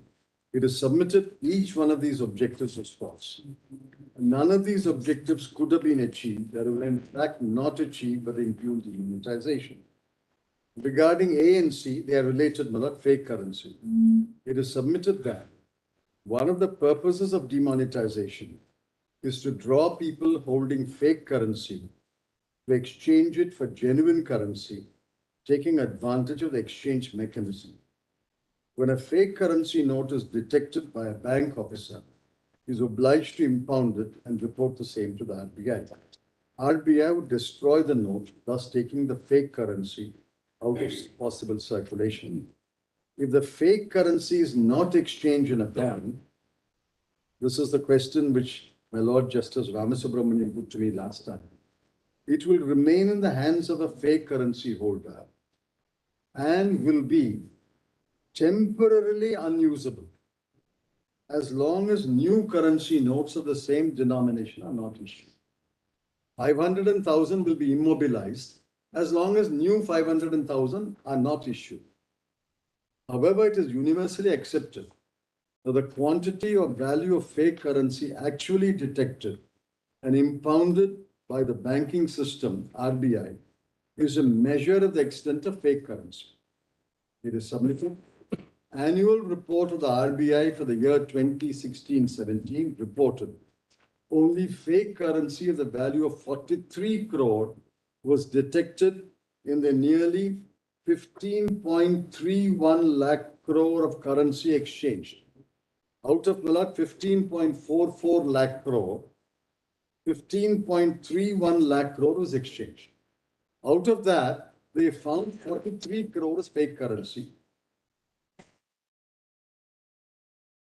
That fake currency represented 0.0028% of the total currency notes that were returned exchanged. So how does the objective of weeding out fake currency achieved? Because practically 15.44, 15.31 was exchanged.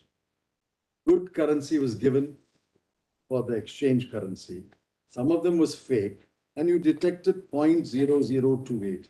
Now 0.0028 is 1 out of 10,000 notes is fake.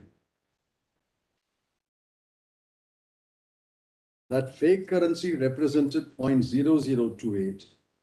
Hence the impunity. Mr. Chidambaram, but Mr. Chidambaram, we can also assume that the holders of fake currency may not have come forward. That is only 15.44 lakh minus 15.31 lakh. 15.31 came back. Total 500 and 1,000, 15.44 lakh. Out of which 15.31 came back to that is the RBI report. So effectively only 0.13 lakh crore, that is 13,000 lakh crore remain. That is temporarily, assuming all of that is fake. No, I don't think assuming all of that is fake. I'll tell you, Lordship, why. Reports say, and contemporary reports, I don't think they can deny it, there is fake currency there is Indian currency in Nepal. Indian currency is perfectly legal tender in Nepal. If all that the Nepal Central Bank, Reserve Bank, and the Nepalis are in India, they go back, their families, the currency with them is not necessarily fake. That is part of the unreturned currency. Okay. Unreturned currency, one. Second, Indian embassies abroad, Indian consulates abroad have Indian currency. Maybe they were returned later, but if they were returned, it will be 15.31. But Indians abroad, millions of Indians abroad have Indian currency. They're entitled to keep Indian currency. Like an Indian can keep a certain amount of dollars and certain amount of pounds. An Indian abroad, NRI, OCI, they can also keep Indian currency, like my learned friend. They would not have returned it. That is also part of this 13 lakh crore. Therefore, not necessarily all of that is fake currency. In fact, according to me, portion of that was fake currency. As my lord said, they feared to exchange it. Therefore, they did not exchange. This is what I'm willing to accept that. I'm willing to concede that. But it can't be 100% of the unreturned currency was not fake. Because Nepal had Indian currency. And my lord, Indian currency is, by 2016, Indian currency is tradable in international exchange markets. Earlier, Indian currency was not tradable. Today, you can go to Singapore and ask for Indian currency. That exchange, the change counter will give you Indian currency if you want. You can surrender the Singapore dollars which are left with you and take Indian currency and come back to India. So Indian currency is in the hands of legitimate people And all that currency is not fake currency. All that is legitimate currency. Indians abroad, NRIs, OCIs, Indian embassies, consulates, Nepal. In fact, the biggest amount of, in fact, the Nepal Reserve Bank wrote back to our bank saying, we have so much currency, what do we do? And then they found a mechanism, etc., etc. The point is, bulk of the currency, 15.31 out of 15.44, that threw up 0.0028% of fake currency. Then, fake currency notes that were not exchanged were presumably in the hands of fake currency holders. My Lord Justice Nazir said, we'll accept that as a possible event. They were temporarily immobilized because no fresh 500 and 1,000 rupee notes were issued by the government. However, soon after demonetization, new 500 denomination notes were issued by the government, and fake currency with a value of 500 and 2,000 again came into circulation. In fact, the Indian Express quoted a senior DRI official who said that while fake currency seized before demonetization was of low quality and easily identifiable with the naked eye, the quality of fake notes considerably improved post-demonetization, making it harder to spot. Thus, the so-called objective of detecting, impounding, and destroying fake currency notes hopelessly failed. One of the stated objectives was that fake currency had to be eliminated because it was financing subversive activities such as drug trafficking and terrorism. It is common knowledge that despite the impugned demonetization, drugs are being traded extensively. Like Punjab, it's being traded extensively. In fact, chief ministers have said it, ministers have said it, that Punjab is becoming a conduit for drug trafficking from the triangle. Nobody's case that by demonetization you eliminated drug trafficking. It is also common knowledge that terrorism is not abated. Only last week there was an international conference on terrorism, and the Honorable Home Minister said we must set up a NMFT, a separate agency to deal with financing of terrorism. NMFT, financing of terrorism. NM stands for new mechanism for to combat financing of terrorism. And then please read on, Miller. There is no evidence, there's only fake currency that was financing these subversive activities. New 2,000 rupee notes were found on the bodies of 2 terrorists killed in an encounter in Bandipora on 22nd November 2016. Hence, the stated objective also hopelessly failed. Well, terrorism can be financed by genuine currency as well as fake currency. By weeding out the fake currency by demonetizing, you're not stopping the financing of terrorism. Then the third objective was that, well, this, according to me, is the most amusing objectives in the light of what happened. The third objective was that people with unaccounted money were storing their unaccounted wealth in high denomination notes. Assuming this to be so, the Lordship recalls Dr. C.D. Deshmukh's statement, people don't store their black money, black wealth in currency notes stuffed in pillowcases and cupboards. The Lordship saw that statement. It is usually put in real property or gold or other things.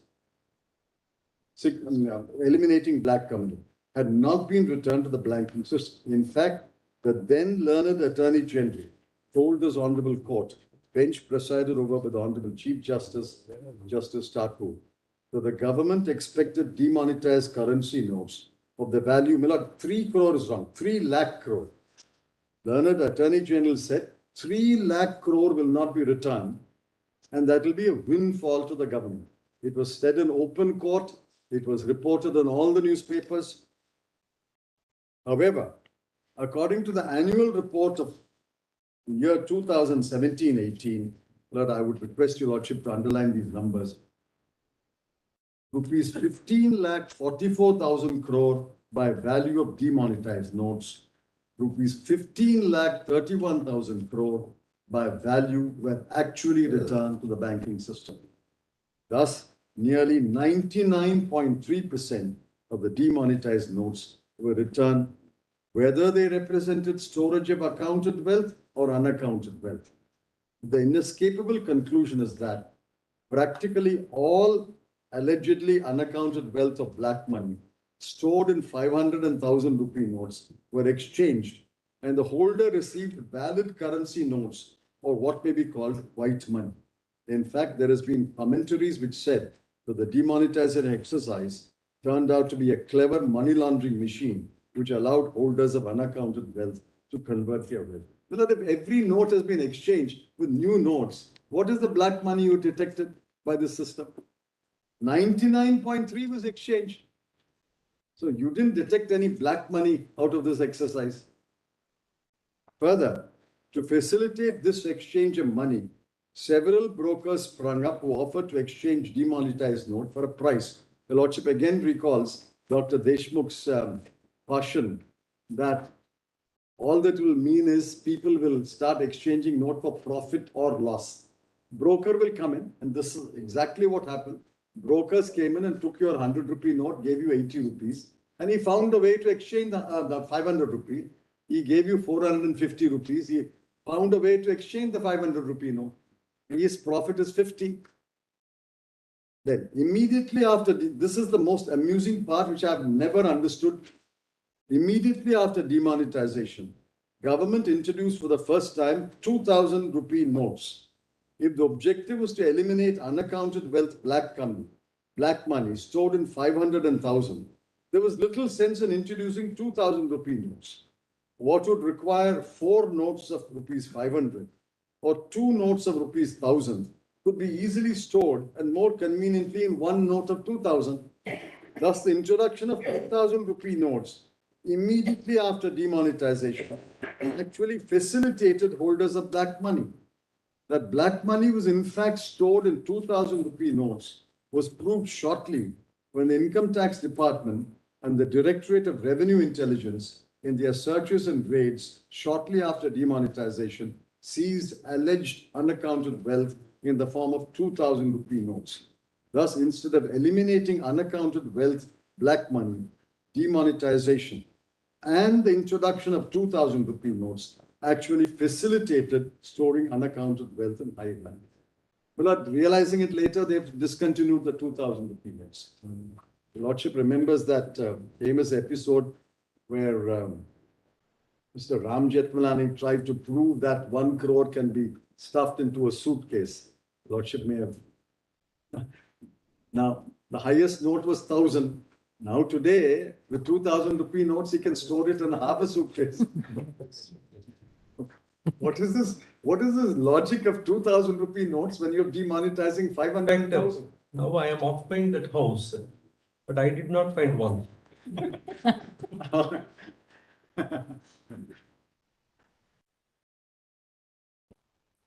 Thus, every one of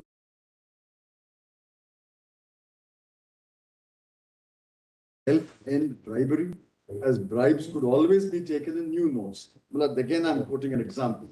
A case of bribery was reported from Gujarat, where officials of the Kandla Port Trust were caught receiving 124 notes of rupees 2,000.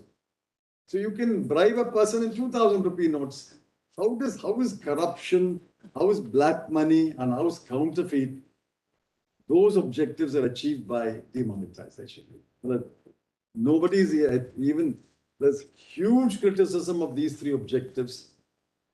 The only relevant objective of demonetization is what I said, namely unusable or unused currency and hyperinflation. These are all false objectives. In fact, the data will show they were not achieved. The Central Board of the RBI had a duty to caution the government. Following Millard, if I may add, Dr. Deshmukh and Dr. Patel, that the 3 objectives could not be achieved by demonetization. Since after receiving the recommendation of the RBI in the impugned notification dated 8/11, the 3 objectives were reiterated. The only conclusion that can be arrived at is that the government had set false objectives in order to justify its arbitrary and illegal action. The next proposition, Muradis, 6th. This is important, Lord, and I rely upon case law, I'll come to that. Applying the test of proportionality, the alleged recommendation of the RBI and the impugned decision of the government deserve to be struck down on the ground. The demonetization, in the manner it was done, imposed a disproportionate and intolerable burden upon the people, resulting in loss of hundreds of lives and loss of livelihood for millions of citizens. This honorable court has in a catena of decisions held that every decision of the government must be tested on the doctrine of proportionality. It is submitted that the doctrine of proportionality would apply even to decisions presented as economic decisions. It is submitted that judicial review extends to reviewing economic decisions by applying the well-known test of judicial review, including the test of proportionality. Applying the test of proportionality to the impugned demonetization. It is submitted.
What can be done now? It is over now.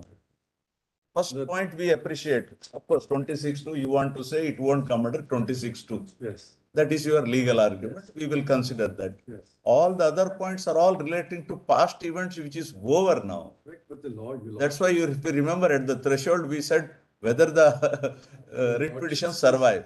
Lordships have said, and I'll justify that submission. Uh-huh. You will state the law.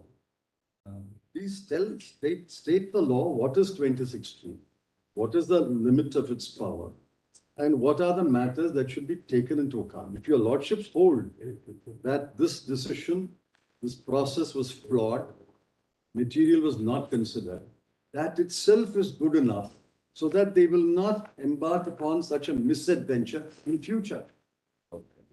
Lordship, I'll cite case law for that. The lordships have held that you can declare the law, even if no immediate relief can be granted to all the petitioners. But in the case of Mr. Diwan, if your lordships accept our argument, your lordships will consider giving relief to him. And the other gentleman who had 30,000 rupees, relief to him. He should be given relief. Why should he be denied relief? 99. We were discussing about 30,000 because we heard that argument several times about 30,000. We said 6,000 each we will contribute and 99.3% of the notes were exchanged. or attorney will may offer. He stood up. My learned friend can offer more.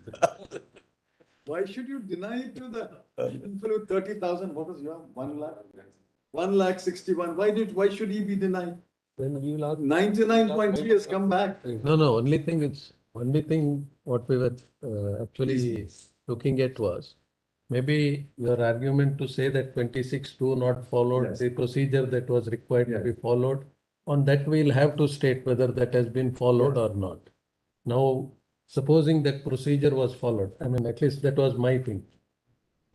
Supposing we accept that that procedure was followed and it was done for the same reason and the object was not achieved.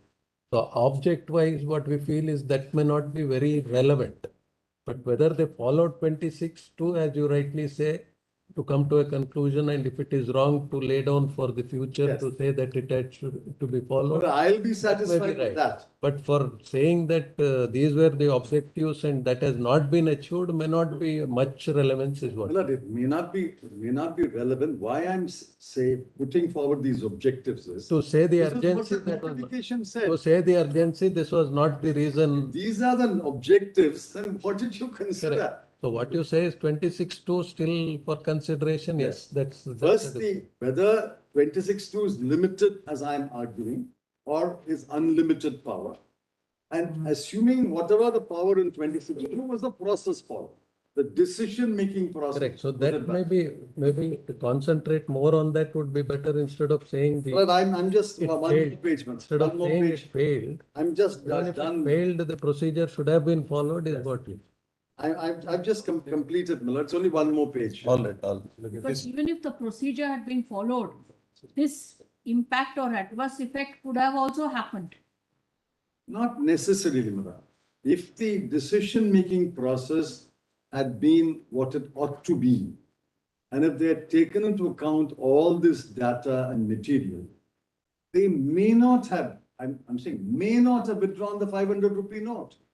So what you're saying, the expert advice which they would have received would have made them change. their Like mind. Dr. Patel and Dr. Deshmukh said, this is not, why has there been no demonetization in any country that I know of in the last? Only with this hyperinflation, they've demonetized. There's What we're never trying been a to say- demonetization. See, the effect or the impact of a governmental action Yes. cannot have any real bearing on its validity. No, man. By applying the test of proportionality, your lordship can say this was an unreasonable action. Your lordship may not be able to undo the effect of that action, but your lordships can say on applying the test of proportionality, this was an unreasonable action. In fact, my Lord Justice Ramasubramanian's judgment says exactly that. I'm strongly relying upon that judgment. Cryptocurrency, same government, same RBI.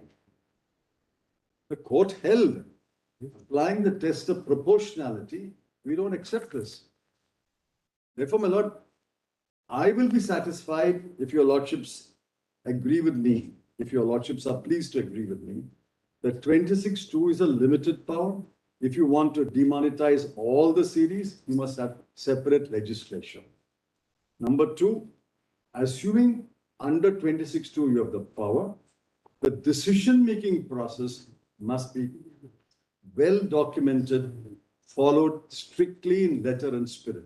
You can't have such a opaque, hurried, rushed, reversed process. This is a reverse process. This is standing on its head. Those are the two main submissions, proposition 1 and 2. I am satisfied, but other petitioners obviously will ask for relief.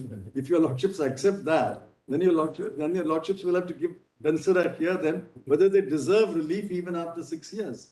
They've been waiting for 6 years to get some relief. They may get relief. Let me complete it, Milord. It'll take only 5 minutes. Middle of page 21. There was absolutely no justification to demonetize 86.4%. Caused enormous damage to the economy, placed an intolerable and horrendous burden. There were other means. This is important because this is one of the considerations which my lords have said, and that is also in that cryptocurrency judgment. You must consider whether there are other means to achieve the same objective, which ought to have been explored to achieve the objective of seizing and destroying fake currency and detecting unaccounted money, black money. it is obvious that no such alternative methods or schemes were examined either by the RBI or the central government. If any such alternative methods or schemes were examined by the RBI or the central government, respondents 1 and 2 are obliged to place before this court evidence that such an examination was undertaken, and after examination of all the alternatives, the RBI and the central government came to the conclusion that demonetizing 500 and 1,000 was the best method of achieving the objectives. In the absence of such evidence, it is submitted, applying the test of proportionality. This honorable court should declare that the impugned demonetization failed the test of proportionality. Then, my lord, the last proposition. Despite the passage of time, this honorable court has the power to grant relief, including declaring the true meaning and interpretation of various provisions of the RBI Act. This honorable court has also the power to mold the reliefs. It is submitted in the following cases of this honorable court. It was held, despite the passage of time since the impugned decision, this honorable court can issue a writ of declaration in suitable cases. This power is available under 32, 141 and 142. And the two judgments, I won't cite them, I'll just read them here. One is Somaya Organics, 2001 5 SEC. And these are the two paragraphs. In the ultimate analysis, prospective overruling, despite the terminology, is only a recognition of the principle that the court molds the reliefs claimed to meet the justice of the case. Justice not in its logical, but in its equitable sense. As far as this country is concerned, the power has been expressly conferred by Article 142 and Para 37. Nevertheless, a law enacted without legislative competence remains in the statute book till a court of competent jurisdiction adjudicates thereon and declares it to be void. When the court declares it to be void, it is only then it can be said that it is non-est for all purposes. In synthetics chemicals, the invalidity of the provisions was a declaration under 141. It was for doing complete justice of the court in exercise of its jurisdiction under Article 142, molded the relief in such a way as to give its declaration prospectively. It is not possible to accept that such an order of prospective overruling is contrary to law. An invalid law has not been held to be valid. All that has happened is that the declaration of invalidity was directed to take effect from the future. If your lordships hold that the impugned demonetization of 811 was illegal, that will give content to my argument on round 1 and 2. And it will be a caution to the government in future, you can't do this. In future, you can't use this power because this power is not available to you. And 2, even if this power is available to you, you have to follow a fair and transparent procedure to reach that decision. In Odisha Cement held by this court, the declaration regarding the invalidity of a provision and the determination of the relief that should be granted in consequence thereof are two different things. And the latter sphere, the court has and must be held to have a certain amount of discretion. This well-settled proposition open to the court of grant. In Golaknath, it is a modern doctrine suitable for a fast-moving society. It does not do away with the doctrine of stare decisis, but confines it to fast transactions. It is true that in one sense, the court only declares the law, either customary or statutory or personal. While in strict theory, it may be said that the doctrine involves making of the law. What the court really does is to declare the law, but refuses to give retroactivity. It is really a pragmatic solution, reconciling the two conflicting doctrines, namely, the court finds law and that it does make law. It finds law but restricts its operation to the future. It enables the court to bring about a smooth transition by correcting its errors without disturbing the impact of those errors on the past transaction. It is left to the discretion of the court to prescribe the limits of retroactivity. Those are my propositions. And I'll wind up now with just some case law. Now, my lords, I've shown your lordship the government counter, page 31 to 34 of the counter of 2018, reiterated in the short counter of 2022. It candidly admits that the recommendation came from the government. It uses words like recommendation of the government, advice of government, proposal of government. it uses those three words. So it's absolutely clear that it emanated from the government to the RBI, and the RBI merely responded, in my view, meekly responded. Whatever they proposed, they accepted. And they said yes. Now, RBI has filed a counter. Doesn't take us very far, but I'm obliged to draw the attention of the Honorable Court to what the RBI has to say. There's an RBI counter. There are two affidavits that is being taken out. 2018 affidavit, sworn to by one Oaklal Cookie.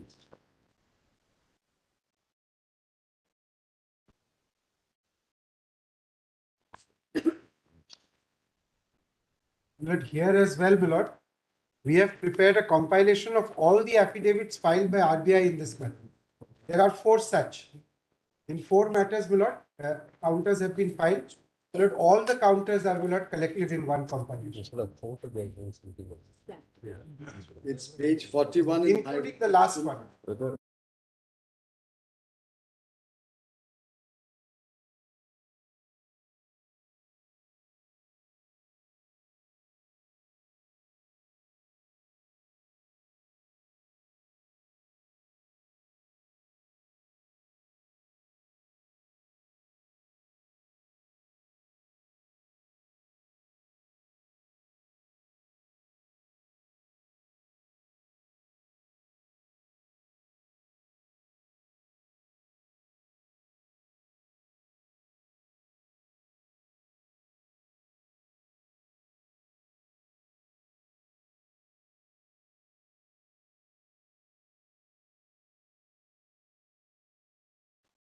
It's sworn to by one Oaklal, son of Yes. Cookie. Is it page 37 in this compilation? Yes, yes. No, my lord. Yeah, if my learned friend is looking at the last one, the first one, 37. yes, page 37. I just want to show, your lordship may keep that for me. Yes. Now kindly see paragraph 4. Yes, paragraph 4. This is the opening paragraph. The Deputy Governor's memorandum recommending withdrawal of legal tender status of bank notes 500 and 1,000, along with a copy of the letter number so-and-so dated 7th November. Fortunately, Miller, the number has been disclosed here. The 7th November letter received from the Ministry of Finance, Government of India, and draft scheme for implementing the withdrawal was considered in the 561st meeting of the Central Board, which was held on 8/11, confirms at 5:30 p.m. So the meeting took place at 5:30. It was lasted an hour. Now, apart from this, there's nothing disclosed about what the contents of the letter was and what the contents of the recommendation is. The rest is all, my lord. Kindly see the language. But the board discussed various relevant aspects of the matter. That the board was assured that matter has been discussed. I can't understand. How can the board be assured that matter has been discussed between central government and Reserve Bank? Who assured whom? The board was assured that matter has been discussed between central government and Reserve Bank and have been under discussion over the last 6 months. This is not stated in the Government of India's affidavit. The proposed step presents a big opportunity to take the process of financial inclusion and incentivizing use of electronic modes of payment. These are very different objectives. These are not mentioned in the notification. Financial inclusion and incentivizing is nowhere in the notification. This is a very different objective, digitization.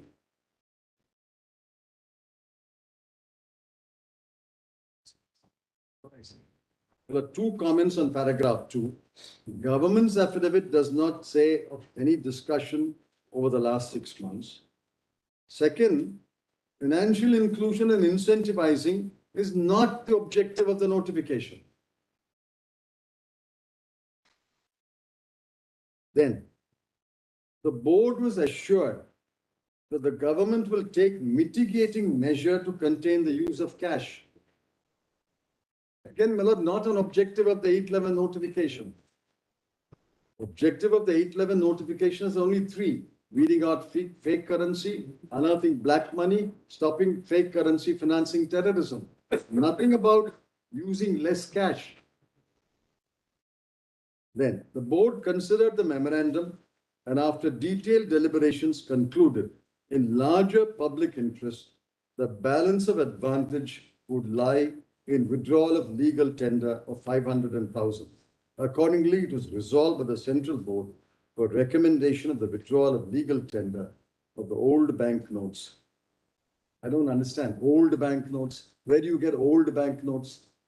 All bank notes are 500,000. Did they have in mind only old bank notes, old series? All bank notes were being demonetized.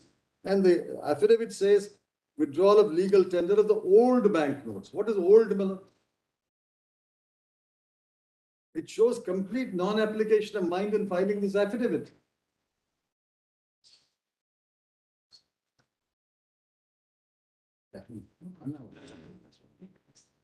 Kindly see, Miller. My comments are rather severe comments. One, there's no disclosure of any discussion in the Union of India's affidavit. This financial inclusion and incentivizing use of electronic modes is not an objective of 811. Less cash is not the objective of 811. And they say we are recommending withdrawing of legal tender of the old bank notes. They were under the impression only old bank notes will be then over the 5:30 they meet. 8 o'clock is the Honorable Prime Minister's announcement. So you have 2.5 hours. In 2.5 hours, all these momentous events took place. Agenda note placed, discussion, detailed deliberations, then recording it, typing it, or transmitting it to the cabinet, cabinet note being prepared, cabinet considering and announcing. What kind of a decision-making process is this? This is the most outrageous decision-making process which makes a mockery of the rule of law in this country. This decision-making process must be struck down by your lordships as saying this is a flawed, deeply flawed decision-making process. Then, my lord, kindly come to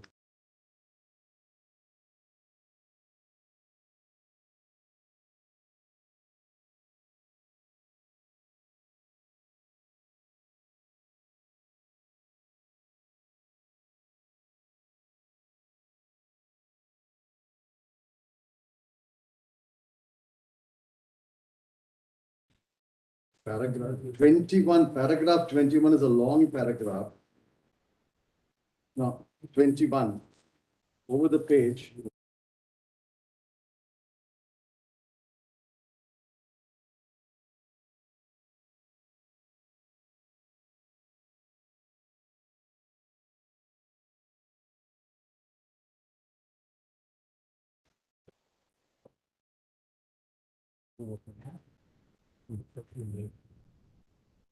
It is further submitted that section 26 provides for legal tender. 26(1), every bank note should be legal tender. Central government to declare that any series of bank notes of any denomination shall cease to be legal tender. The procedure for conducting the business of Central Board has been provided under the Reserve Bank of India regulation, which I showed to your lordship. Central Board is Regulation 8. Committee, we are not concerned with committee, Regulation 10. In compliance with the provisions of Section 26, read with Regulation 8, the meeting of the Central Board and the Committee of the Central Board. Well, the Committee of Central Board is subsumed in the Central Board. Of the answering respondent was held on 8th November at New Delhi, and a resolution was made. After the resolution was passed, The same was communicated to the central government on 8/11. Thereafter, the central government by notification dated 8/11. All this happened in 2.5 hours. And they don't disclose who was present, who was absent, whether a quorum was there, what is the terms of the resolution, nothing is disclosed.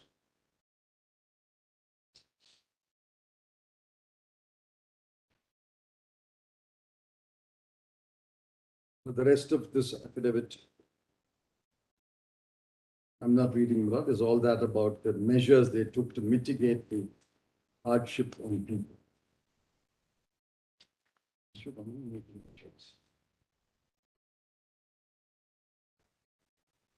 The second affidavit is filed one Mr. H.S. Parihar. This is just now 2020. I'm sorry.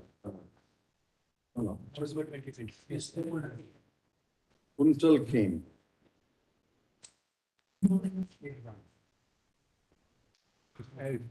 It's part of page one.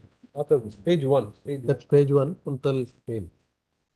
Kuntal came. One of them.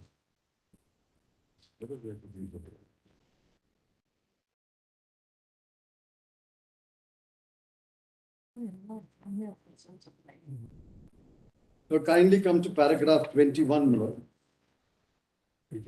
Oh, yes. That on 12/10/22, when this honorable court heard the subject matter and the intervention applications, learned senior counsel appearing on behalf of the petitioner Adil Alvi, my client, placed certain broad heads on which arguments were proposed to be advanced on behalf of the said petitioner. The said submissions have been followed up by the detailed additional affidavit dated 4/11. Well, it was served on 5/11 and filed here on 7/11, the affidavit which I read. So they are aware of that affidavit. They acknowledge that affidavit, but don't deal with the facts mentioned and the data mentioned there. Now kindly come, my lord, to page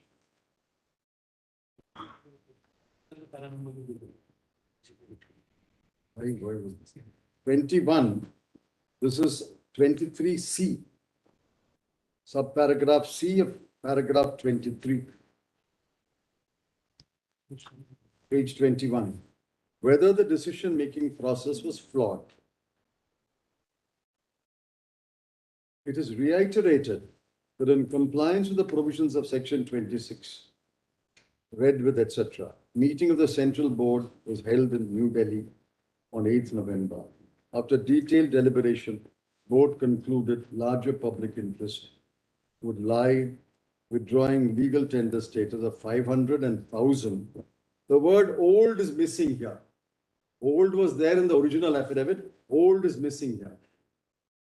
Currency notes in circulation and pass the resolution. After the resolution was passed, the same was communicated to the central government on 8th November. Therefore, it is not correct to say, to contend that roles of RBI were reversed. But roles of RBI were reversed is apparent from the Union of India's affidavit. Then kindly come to D, Miller. It is reiterated that the board had discussed and considered various relevant aspects of the matter before passing the resolution on 8/11, recommending the withdrawal of legal tender of SPNs. These aspects include inter alia, counterfeit currency, black money. The next is not there, incentivizing the use of electronic mode, financial inclusion, etc., etc.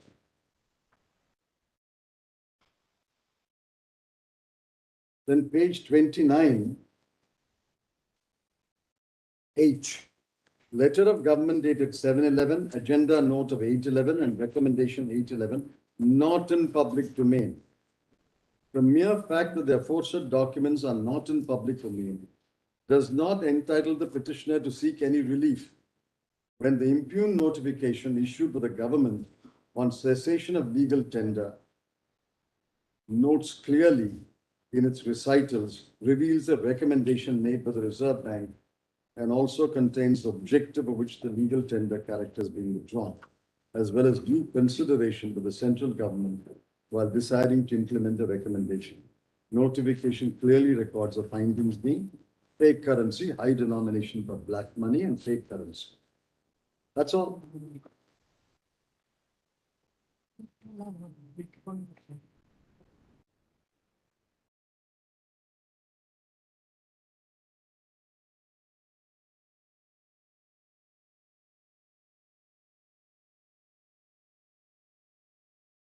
The documents.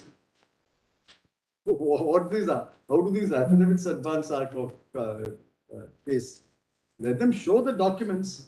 711, 811, 2, 3 documents, and finally the cabinet decision.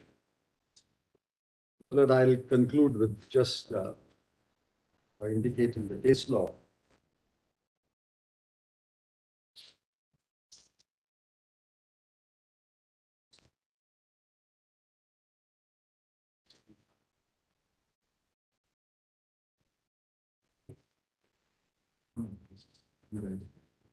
The first 2 decisions are that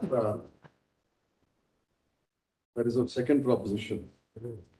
If my first submission is kept aside, the second submission is 26(2) confers an unguided, uncanalized power. There are 2 judgments. AR 1960, Supreme Court 554.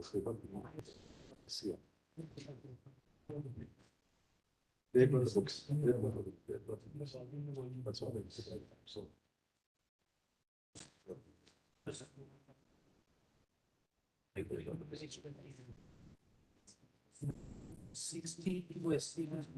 is 1960, volume 2, SCR 671. AR 60, Supreme Court 554. A Constitution bench, Miller.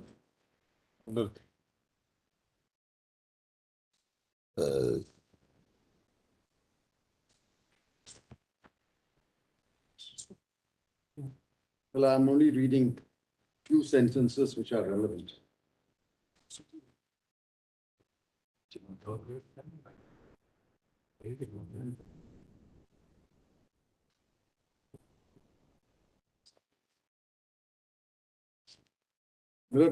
Paragraph 31 contains the impugned provision of law. Paragraph 31.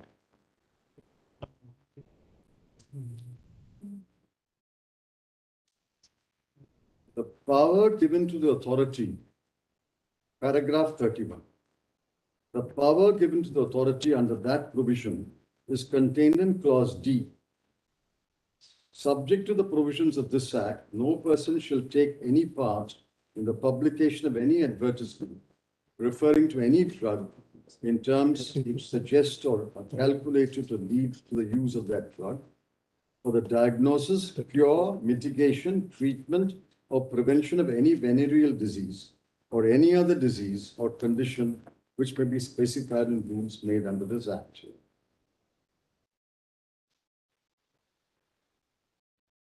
Now, the proposition of law is just above Miller.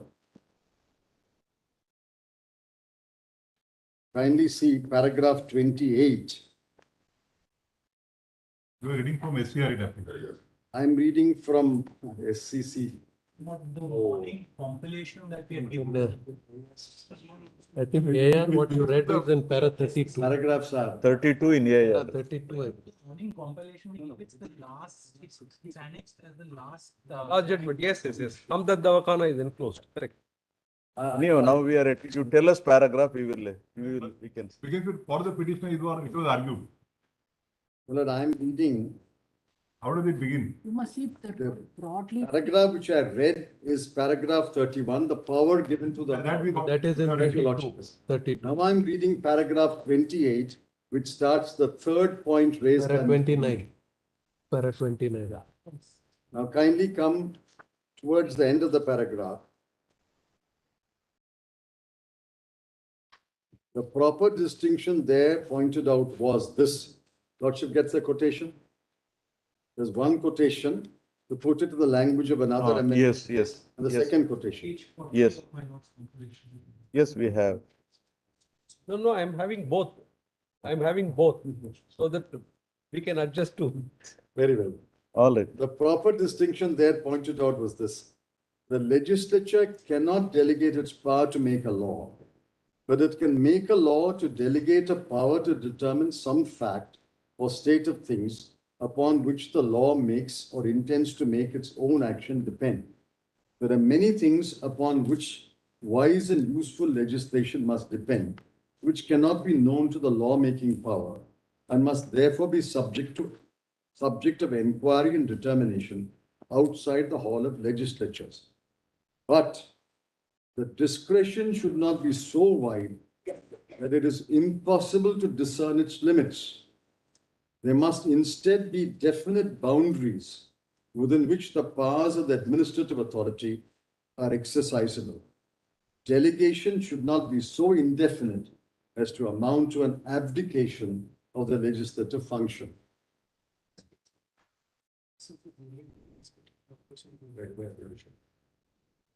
Now, my lord, the conclusion about this case starts in the paragraph reading 4 paragraphs below.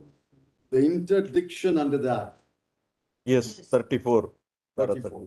The interdiction under the Act is applicable to conditions and diseases set out in the various clauses, and to those that may, under the last part of Clause D, be specified in the rules. The first subsection of Section 16 authorizes the making of rules, etc. It is the first subsection of Section 16 which confers the general rule-making power, that it delegates to the administrative authority the power to frame rules and regulations to subserve the object and purpose of the Act. Clause A of the second subsection is merely illustrative of the power given under the first exception, that is Sibnath Banerjee. Therefore, under subsection 2A also has the same object as subsection 1 to carry out the purposes of the Act. Consequently, when the rule-making authority specifies conditions and diseases in the schedule, it exercises the same delegated authority as it done when it exercises powers under subsection 1 and makes other rules, and therefore it is delegated legislation. The question for decision then is the delegation constitutional in that the administrative authority has been supplied with proper guidance? In our view, the words impugned are vague. Parliament has established no criteria, no standards, and has not prescribed any principle on which a particular disease or condition is to be specified in the schedule. It is not stated what facts or circumstances are to be taken into consideration to include a particular condition or disease. The power of specifying diseases and conditions as given in Section 3D must therefore be held to go beyond permissible boundaries of valid delegation. As a consequence, the schedule in the rules must be struck down, but that would not affect such conditions and diseases which properly fall within the 4 clauses of Section 3, excluding the portion of Clause D, which has been declared to be unconstitutional. In the view we have taken, it is unnecessary to consider the applicability of Baxter versus Way. We are of opinion, therefore, that the words or any other disease or condition which may be specified in the rules made under this Act confer uncanalized and uncontrolled power to the executive and are therefore ultra vires, or they are being taken out, etc. Will not compare now 26(2). Any series, even a series of notes issued the previous day, that of course is an extreme example, but the extreme example illustrates the flaw in the way the section is worded. Therefore, I would urge your lordship to accept proposition 1, which would become a limitation on section 26(2), that any series means only any specified series. If you apply to all series, then there is no guidance at all. So the second case, second and the last case on this point is 1969 2 SCC 166. Yes, several series.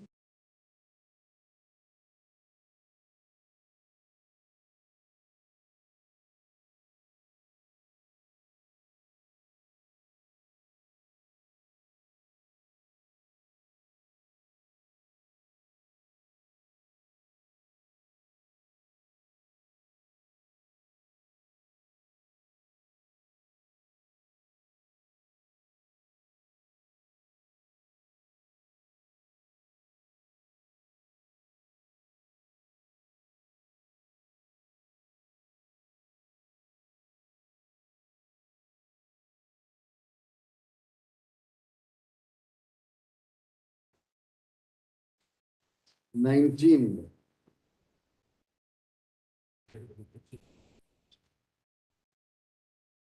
Section 4 of the Act empowers the administrator to authorize such person as he thinks fit to also exercise all or any powers exercised by him under the Act, with certain exceptions. And different persons may be authorized to exercise different powers.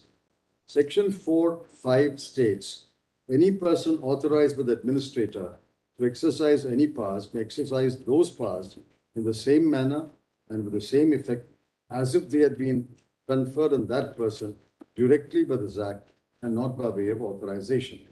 After having heard the argument of Mr. Daftari, we are not satisfied with the delegation of power conferred by Section 4(4) and 4(5) goes beyond the permissible constitutional limits.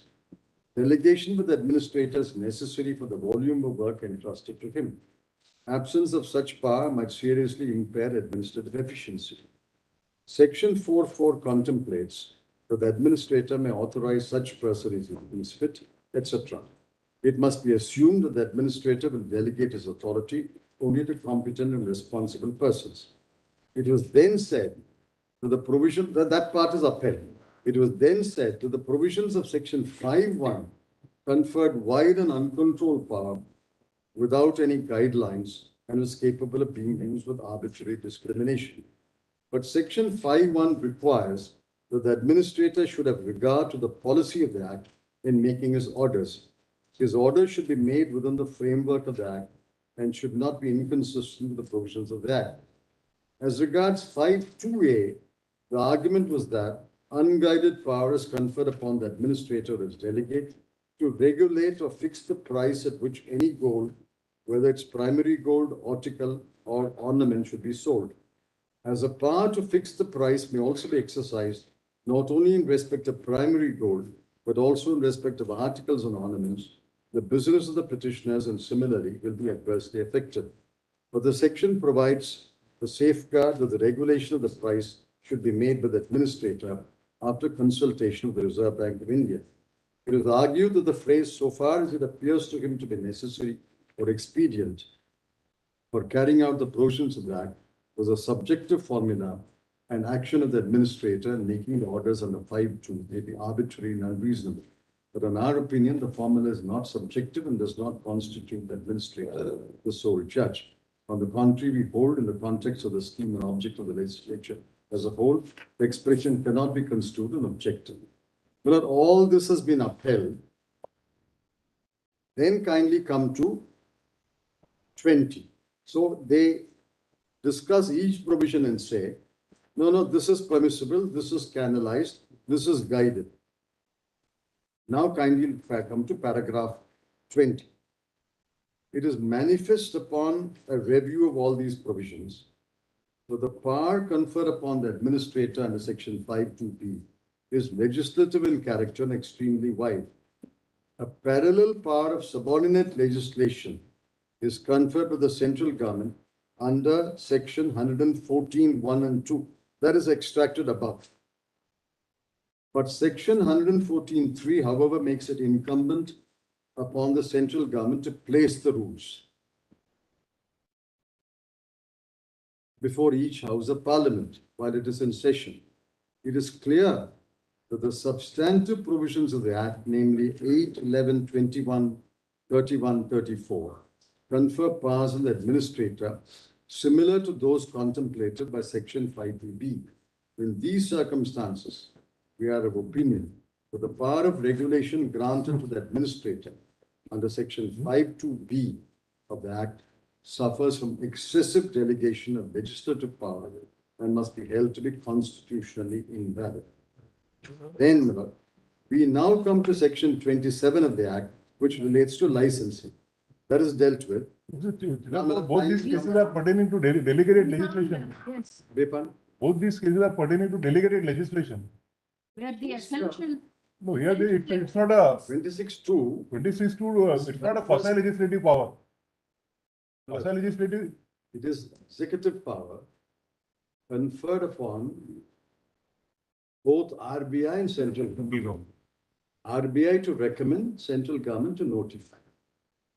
So Parliament can do it itself, as it did in 46 and 78. Instead of Parliament doing it, it is now conferred a power upon the RBI and the central government. Leave out the first argument. Let's take only the second submission of it. Is that power on the RBI and the central government unguided, uncanonized?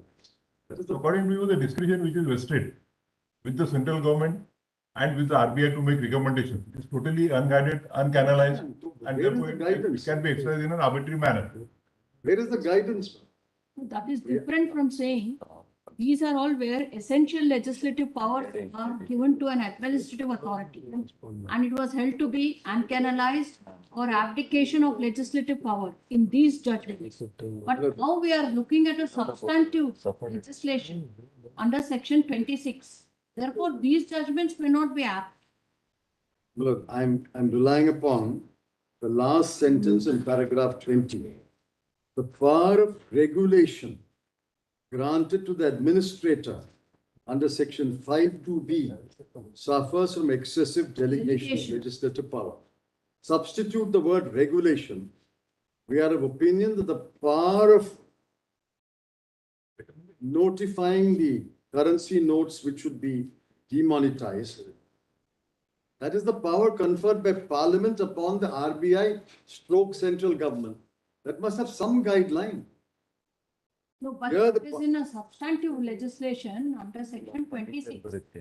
Yes. These are judgments where essential legislative power has been delegated and therefore they suffer the vice of excessive delegation in these two judgments. Well, in That is different. that is the earlier sections. Earlier sections. Is without guidance. What my lady is saying is applicable to the earlier sections where they upheld the power. They say there's enough guidance. When it comes to 5(2)(b), now kindly see, Marat, section 5(2)(b). Earlier there. Kindly see section 5(2)(b). Kindly come to paragraph 5 at page 173. I'm sorry. Section 13. 5(2)(b), where is that structure? At page 171. Page 171. Foot of the page. Section 5 confers power on the administrator to issue directions. Then 2. The administrator may, so far as it appears to him to be necessary, regulate after consultation with the Reserve Bank of India the price at which any gold may be bought. This is legislative power conferred on the administrator to regulate after consulting the RBI. Substitute the word regulate by a word demonetize. The government may demonetize after consultation with the Reserve Bank of India. 5(2)(b) is essentially legislative power conferred upon to regulate, conferred upon the administrator. Now, the last sentence of paragraph 20, in these circumstances, we are of opinion that the power of regulation granted under 5(2)(b) suffers from excessive delegation of legislative. So when you empower the government by section 26(2) to demonetize currency notes after consulting the RBI, you are conferring a power which Parliament has upon the government, fine, but where is the guidance? Squarely, the last sentence of paragraph 20, read with the language of 5(2)(b) will apply to our case. You must say under what circumstances you can demonetize, what matters you will take into consideration, what matters you will eschew.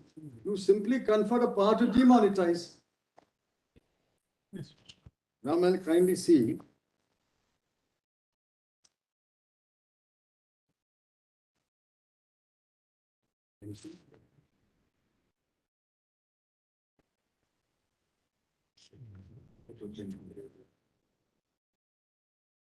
Now kindly see paragraph 28 where they conclude the judgment.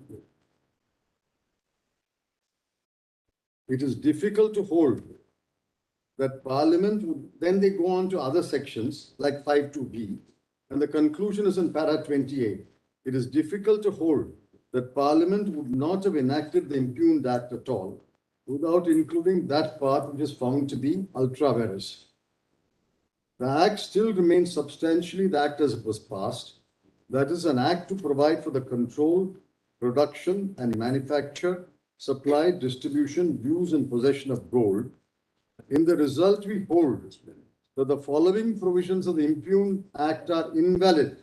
5.2b, 27.2d. I can read the paragraphs for 27.2b. I'm not identical to 5.2b. They give the reasons and say 27.2d, 27.6, 32, 46, 48 and 100 are invalid. Just as your lordship saw paragraph 20n, end of paragraph 21, last 7 lines, they say 27.2d and 27.6 are invalid. Then they say 32 and 46 are invalid. Then they say section 8, paragraph 24, 88 is invalid. And then they say section 100 is invalid. These sections are invalid only on the ground there is no guideline. Mr. Chidambaram, Yes, I was just seeing your prayers in the writ petition. yes. There is no challenge to section which is that section 20. Your only relief sought is to quash the notification. Yes. Is there any writ petition where anybody has challenged the validity of the provision? I'll, in my turn, just address your lordships on that. There is an application which we have filed squarely raising it. There are orders of this court in the past which say that the validity of the law will be also tested. But I'll come to that in my turn.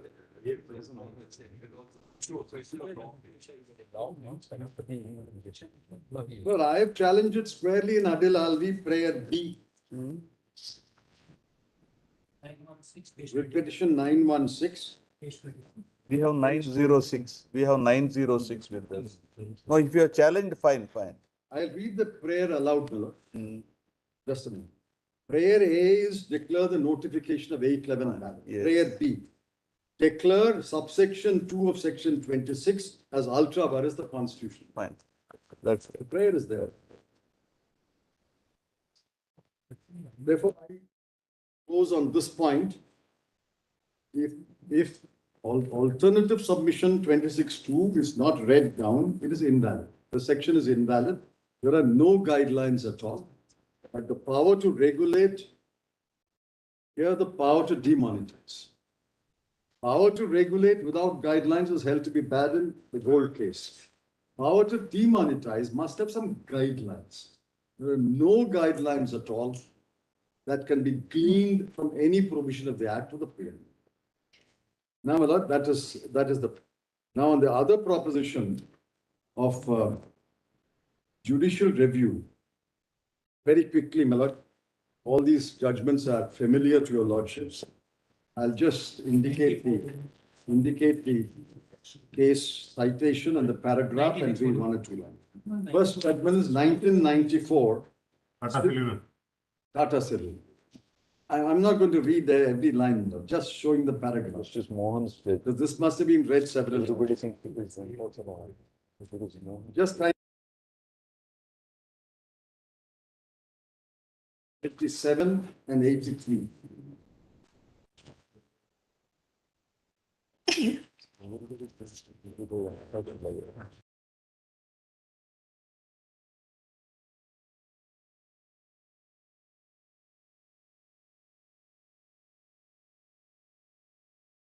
'77 and 83.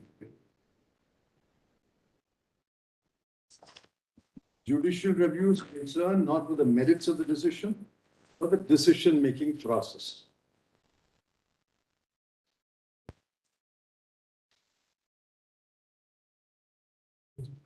Please, in particular, read Miller, paragraph 83, where there's a quotation from Lord Denning.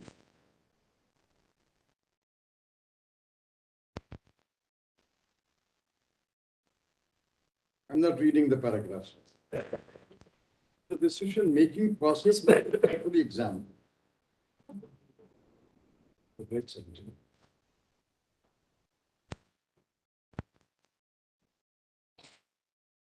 The second judgment is 2009, Volume 13, Supreme Court Cases 131. Paragraph 32. Paragraph 32, one paragraph.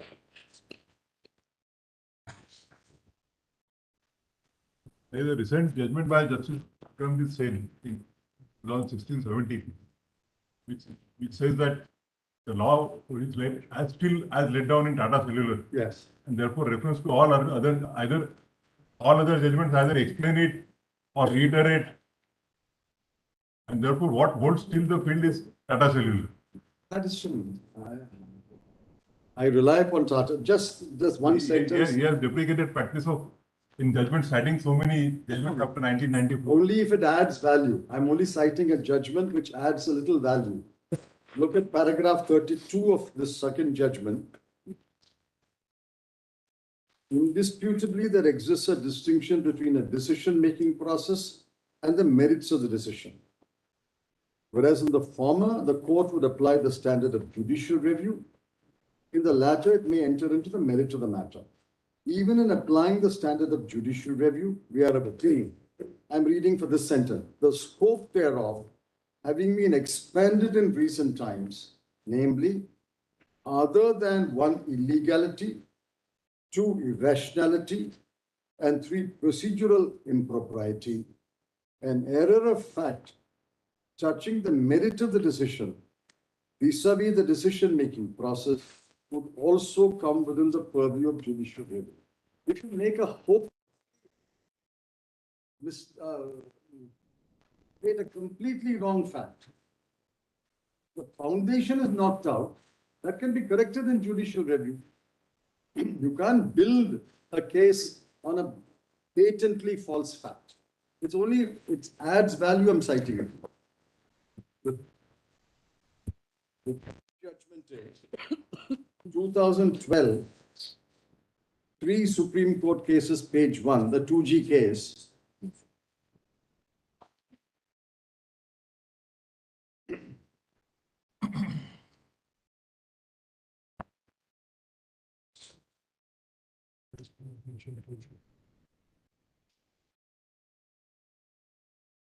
This is only because it adds, according to me, one particular value.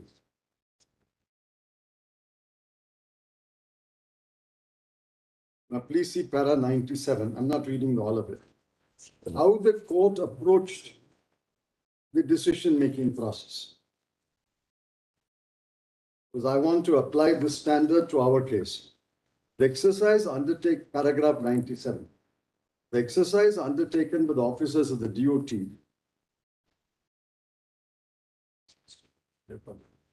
page 60 at paragraph 97. Between September and March, under the leadership of the then Minister of Communications, was wholly arbitrary, capricious, and contrary to public interest. Next sentence. The material produced before the court shows that the Minister of Communications wanted to favor some companies at the cost of the public sector. For this purpose, he took the following steps. So the steps are gleaned from the material placed before the court. Each step is enumerated. And then at paragraph 99, the power of judicial review should be exercised with great care and circumspection. Court should not ordinarily interfere with financial matters. There cannot be any quarrel with the proposition that the court cannot substitute its opinion for the one formed by experts. We are also conscious of the fact that the court should not interfere with the fiscal policies. However, when it is clearly demonstrated that the policy framed by the state or its agency, this is an economic policy, framed by the state or its agency, or its implementation is contrary to public interest or is violative of the constitutional principles, it is the duty of the court to exercise the jurisdiction in larger public interest and reject the stock free of the state scope should not exceed it beyond the recognized parameters. Therefore, my lord, after looking at the procedure followed, enumerating 1 to 9, the court holds this obviously shows that the procedure was not correct. In the said case, the case was with regard to minister doing something to favor some private company that. That is the conclusion. Exchequer. That is the conclusion. But that conclusion is reached at by listing the 1 to 8 steps. What is the procedure he followed? And that procedure that he followed was found to be a bad procedure intended to favor people. Here, I don't know what's the material. Which is why I'm pleading, imploring your lordships to see the material, to see what they did and how they did it, step by step. Well, the next judgment is 2018. This is what Justice Gawat. 2018, 18 SCC 83. This is also, my lord, another good case where they go into the procedure followed and later say a conclusion. The procedure is flawed. Kindly come to paragraph 30.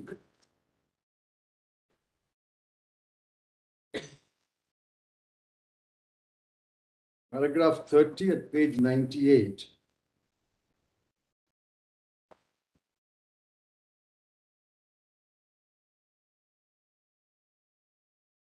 Just glance at, my lord, paragraph 22, I'm not reading it. The file of the ministry reveals. The file of the ministry reveals. And they set out all that from paragraph 22 to paragraph 27, where the defense minister expressed agreement with the recommendation of the Chief of Army Staff and approved the appointment of Lieutenant General so-and-so as a DGMS. So all this is set out, and now kindly come to paragraph 30. We are also one with Mr. Venugopal about the scope of judicial review. Not all that. Then, last line. However, scope of judicial review certainly extends to examining the decision-making process and to see as to whether appropriate process legally permissible has been undertaken while taking the decision. While undertaking this examination, the court can deliberate and ensure that all relevant factors are taken into consideration and correspondingly no irrelevant considerations have crept in the decision-making process. These are, among others, the accepted norms of judicial review. After all, discretionary powers conferred on the administration cannot be unguided. No doubt in such matters, the discretion exercised by the authorities is to be generally accepted. This does not, however, mean that there is no control over discretion of the administration. All powers have legal limits. There is distinction between decision-making process and the merit of the decision, whereas in the former, the court applies the standard of judicial review. In the latter, it enters into the merits of the matters. Then Lord Hailsham is quoted. Then kindly come to the conclusion at page 35, paragraph 35. This is what I humbly request your lordships to do. After examining the procedure and what the steps, we are thus of opinion that the process undertaken by the respondents in taking a decision to appoint Air Marshal so-and-so does not stand judicial scrutiny. We are constrained to set aside the plan. So they step one, the file is called, they look into it, culminate with the approval by the Raksha Mantri of the COAS's recommendation. After examining the procedure followed, they say this is bad. The last judgment was the last one. 2020, I'm only adding a judgment which adds some value. 2020, volume 10, Supreme Court cases 274. This is, my lord, Justice Ramasubramanian is the author of the judgment, dealing with cryptocurrency. Now, there are a number of paragraphs. I'm not going to burden your lordship with all the paragraphs.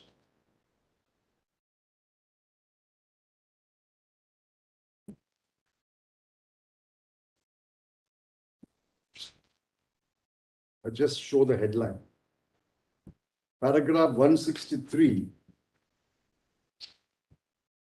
Mode of exercise of power. This paragraph is very important, Mullah.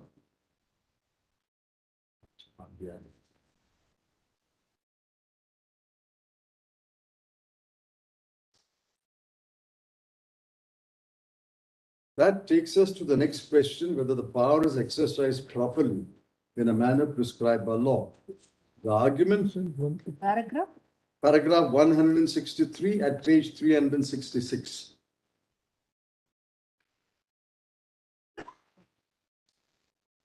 Left-hand page, Mullah. Mode of exercise of power. Paragraph 163.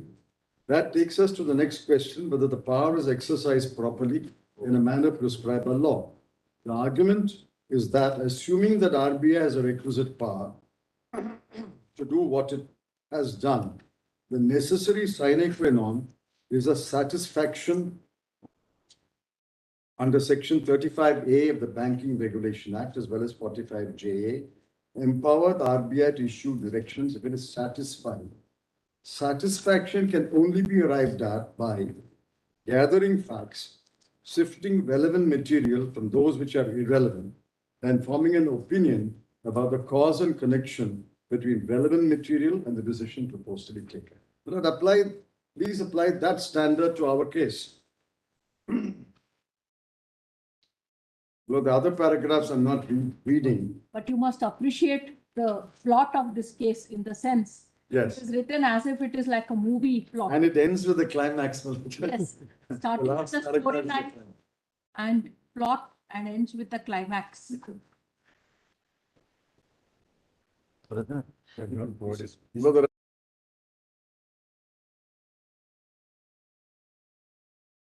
brother is saying that is there a Bahubali part 2?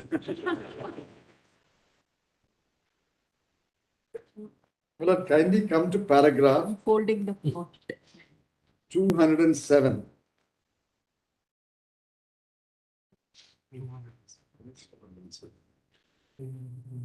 But there was a villain actually. He has shifted sides now.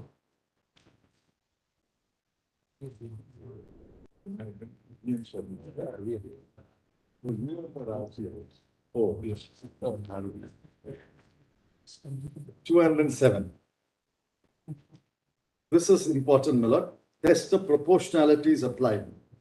But nevertheless, the measure taken by the RBI should pass the test of proportionality, since the impugned circular has almost wiped out the virtual currency exchanges out of the industrial map of the country, thereby infringing Article 19(1)(g). On the question of proportionality, the learned counsel to the petitioners relied upon the four-pronged test summed up in the opinion of the majority in modern tension. The four tests are that the measure is designated for a proper purpose, the measures are rationally connected to the fulfillment of the purpose, that there are no alternative, less invasive measures, and that there is a proper relation between the importance of achieving the aim and the importance of limiting the right. The court in the said case held that a mere ritualistic incantation of money laundering or black money does not satisfy the first test, and that alternative methods should have been explored. Then kindly go to paragraph 215. There are a number of other paragraphs, but I'm not troubling since the 215. This is important again. One is the paragraph which I read applies the test of proportionality. This paragraph applies alternative methods. Thus, the ultimate recommendation made by the European Union Parliament in the paragraph extracted above is not to go for a total ban of the interaction between cryptocurrency business and the formal financial sector as a whole. Obviously, RBI did not consider the availability of alternatives before issuing the impugned circular. But by an interim direction issued on 21/8, this court directed RBI to give a detailed point-wise reply to the representation of the petitioner. Pursuant to the said order, RBI gave a detailed reply in 4 lines. In reply, RBI has dealt with every one of the contentions of the petitioners. The relevant portion reads as follows. That is all set out, and then kindly come to paragraph 223. RBI's response was found to be unsatisfactory. 223. As we have pointed out earlier, the concern of RBI is, and it ought to be, about the entities regulated by it. Till date, RBI has not come out with a stand that any of the entities regulated by it, namely the nationalized banks, scheduled commercial banks, cooperative banks, NBFCs, has suffered any loss or adverse effect directly or indirectly on account of the interface that the VC exchanges had with any of them. As held by this court in the state of Maharashtra, there must have been at least some empirical data about the degree of harm suffered by the regulated entities. It is not the case of RBI that any of the regulated entities have suffered on account of the provision of banking services to the online platforms running VC exchanges. Then in para 224, it is no doubt true that RBI has very wide powers, not only in view of the statutory scheme of the 3 enactments, but also in view of the special place and role that it has in the economy of the country. These powers can be exercised both in the form of preventive as well as curative measures, but the availability of power is different from the manner and extent to which it can be exercised. While we have recognized earlier, elsewhere in this order, the power of RBI to take a preemptive action, we are testing in this part of the order the proportionality of such measure, for the determination of which RBI needs to show at least some semblance of any damage suffered by its regulated entity, but there is none. When the consistent stand of RBI is that they have not banned VCs, and if the government of India is unable to take a call, despite several committees coming up with several proposals, including 2 draft bills, both of which advocated exactly opposite positions, it is not possible for us to hold that the impugned measure is proportionate. I had empirical text. In the light of the discussions, petitioners are entitled to succeed. Impugned circular dated 6/4 is liable to be set aside on the ground of proportionality. Accordingly, it is set aside.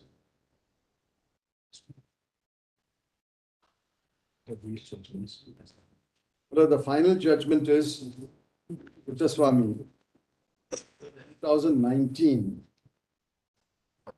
1 SCC, page 1.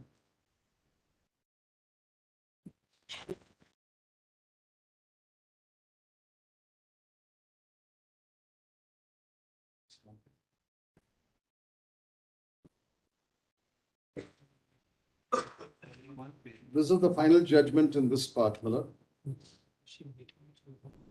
We don't have it.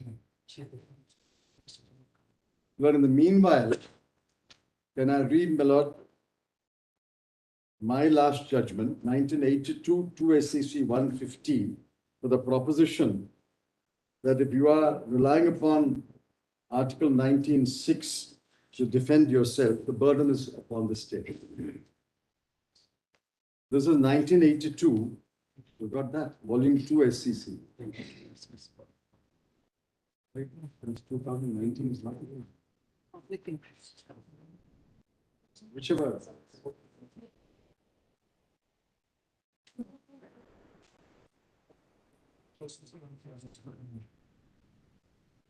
(1982), madam. 1982.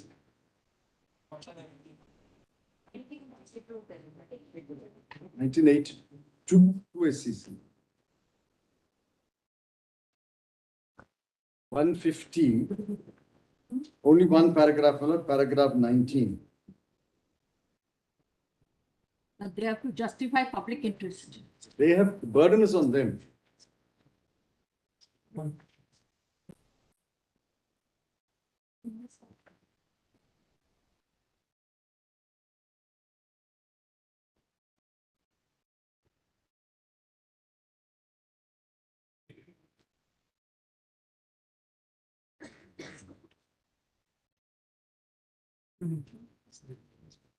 Assuming, paragraph 19 at page 163, assuming that the impugn notification making it obligatory to grant rebate for binding material when sugarcane is brought bound in bundles to the extent prescribed in the impugn notification does impose a restriction on the freedom to carry on trade. The next question is whether the restriction is reasonable and imposed in the interest of the public. Once it is assumed that the impugn notification imposes a restriction on the freedom, the burden is on those who support us to show that the restriction imposed by the impugn law is reasonable and is imposed in the interest of the public. But that is, the last judgment has put us on. 2019, volume 1, SEC, page 1.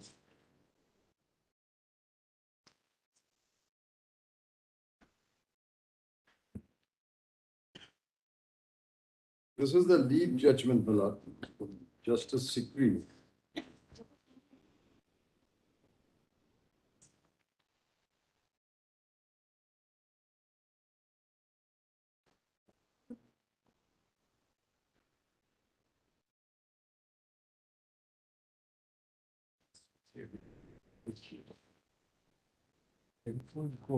Wait, repairs.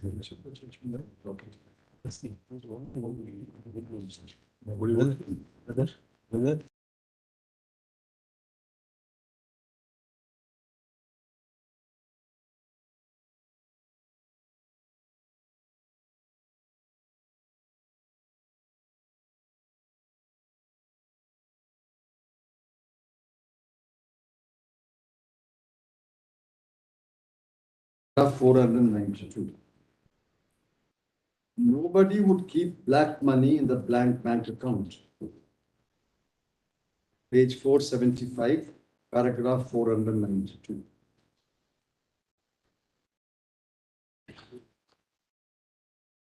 Nobody would keep black money in the bank account. We accept the possibility of opening an account in an assumed name and keeping black money therein.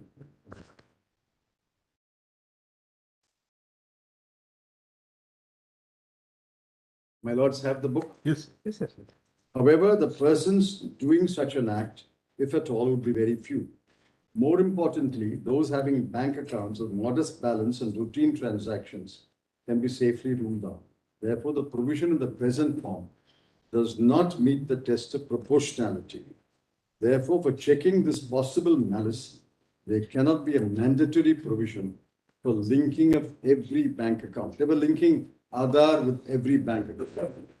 They said that is bad. Then I'll kindly come to the 495. The rules are disproportionate for the following reasons. One, a mere ritualistic incantation of money laundering, black money, does not satisfy the first test. No explanations have been given as to how mandatory linking of every bank account will eradicate the problems of money laundering and black money. There are alternative methods of KYC, which the banks are already undertaking. The state has not discharged its burden as to why linking is imperative. We may point out that RBI's own master direction allows using alternatives to Aadhaar to open bank accounts. 496, there may be a legitimate state aim for such a move as it aims at prevention of money laundering. However, there has not been a serious thinking while making such a provision applicable for every bank account. Maintaining bank account in today's world has almost become a necessity. All that is set out in the last 4 lines of that para.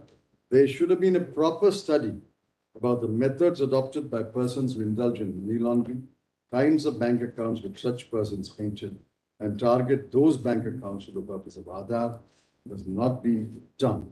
We thus hold amendment to Rule 9 or the 7th Amendment rules to be unconstitutional.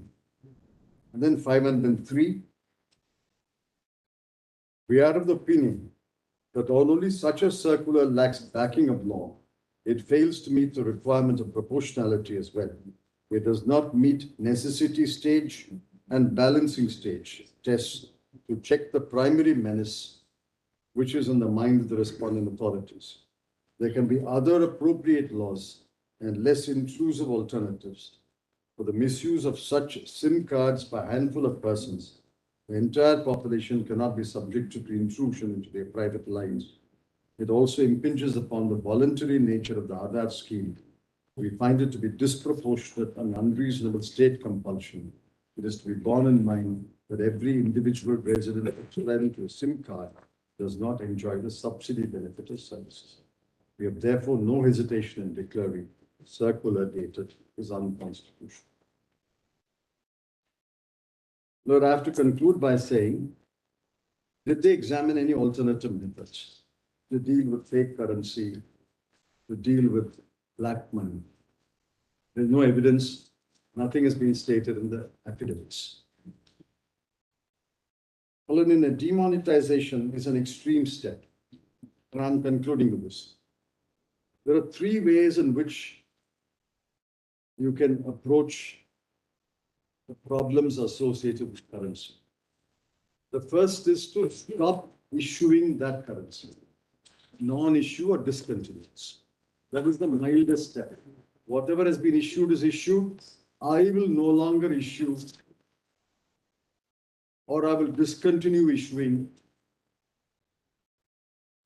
500 and 1,000 rupee notes. That is permissible under Section 24(2). Lordships are 24(2).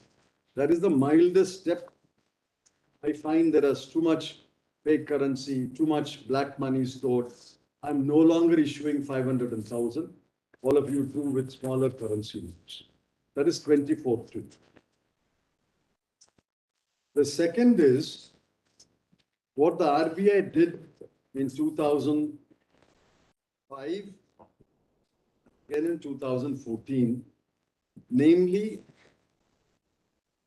replace the currency already issued by giving a window for exchange so that the old notes are phased out and the new notes take over.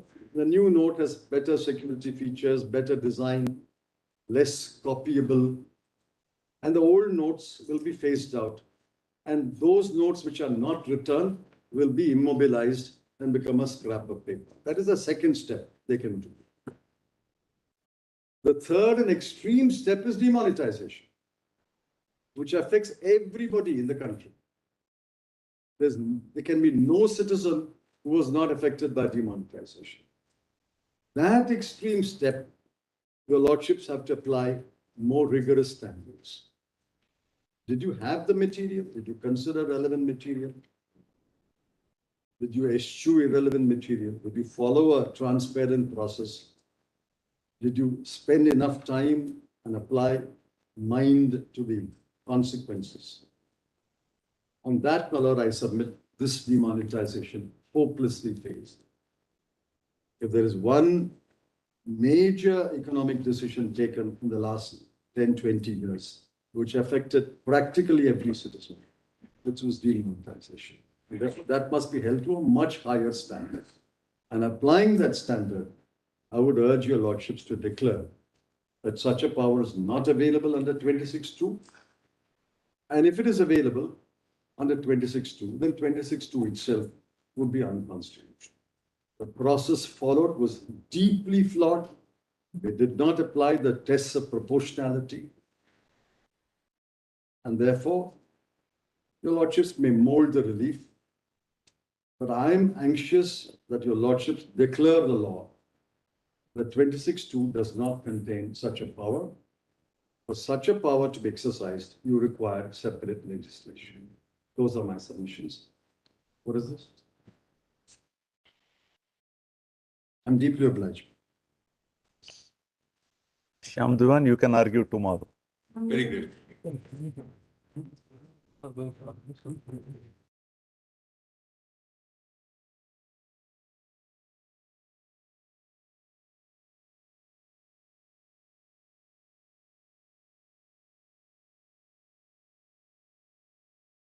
It is empty. What does he want? The demonetization has held 6 years back. Now the question is what remedy can be considered? All right, sir, we will hear you at the end. All right. Let's, I will, I'm following your, my senior colleague's submission notes. I will continue, like to. Let us see tomorrow. Let us see tomorrow how things take shape. Because I'm on the legal issues only. All right, we will permit you, sir, no problem. We are grateful, my lord. All right, sir.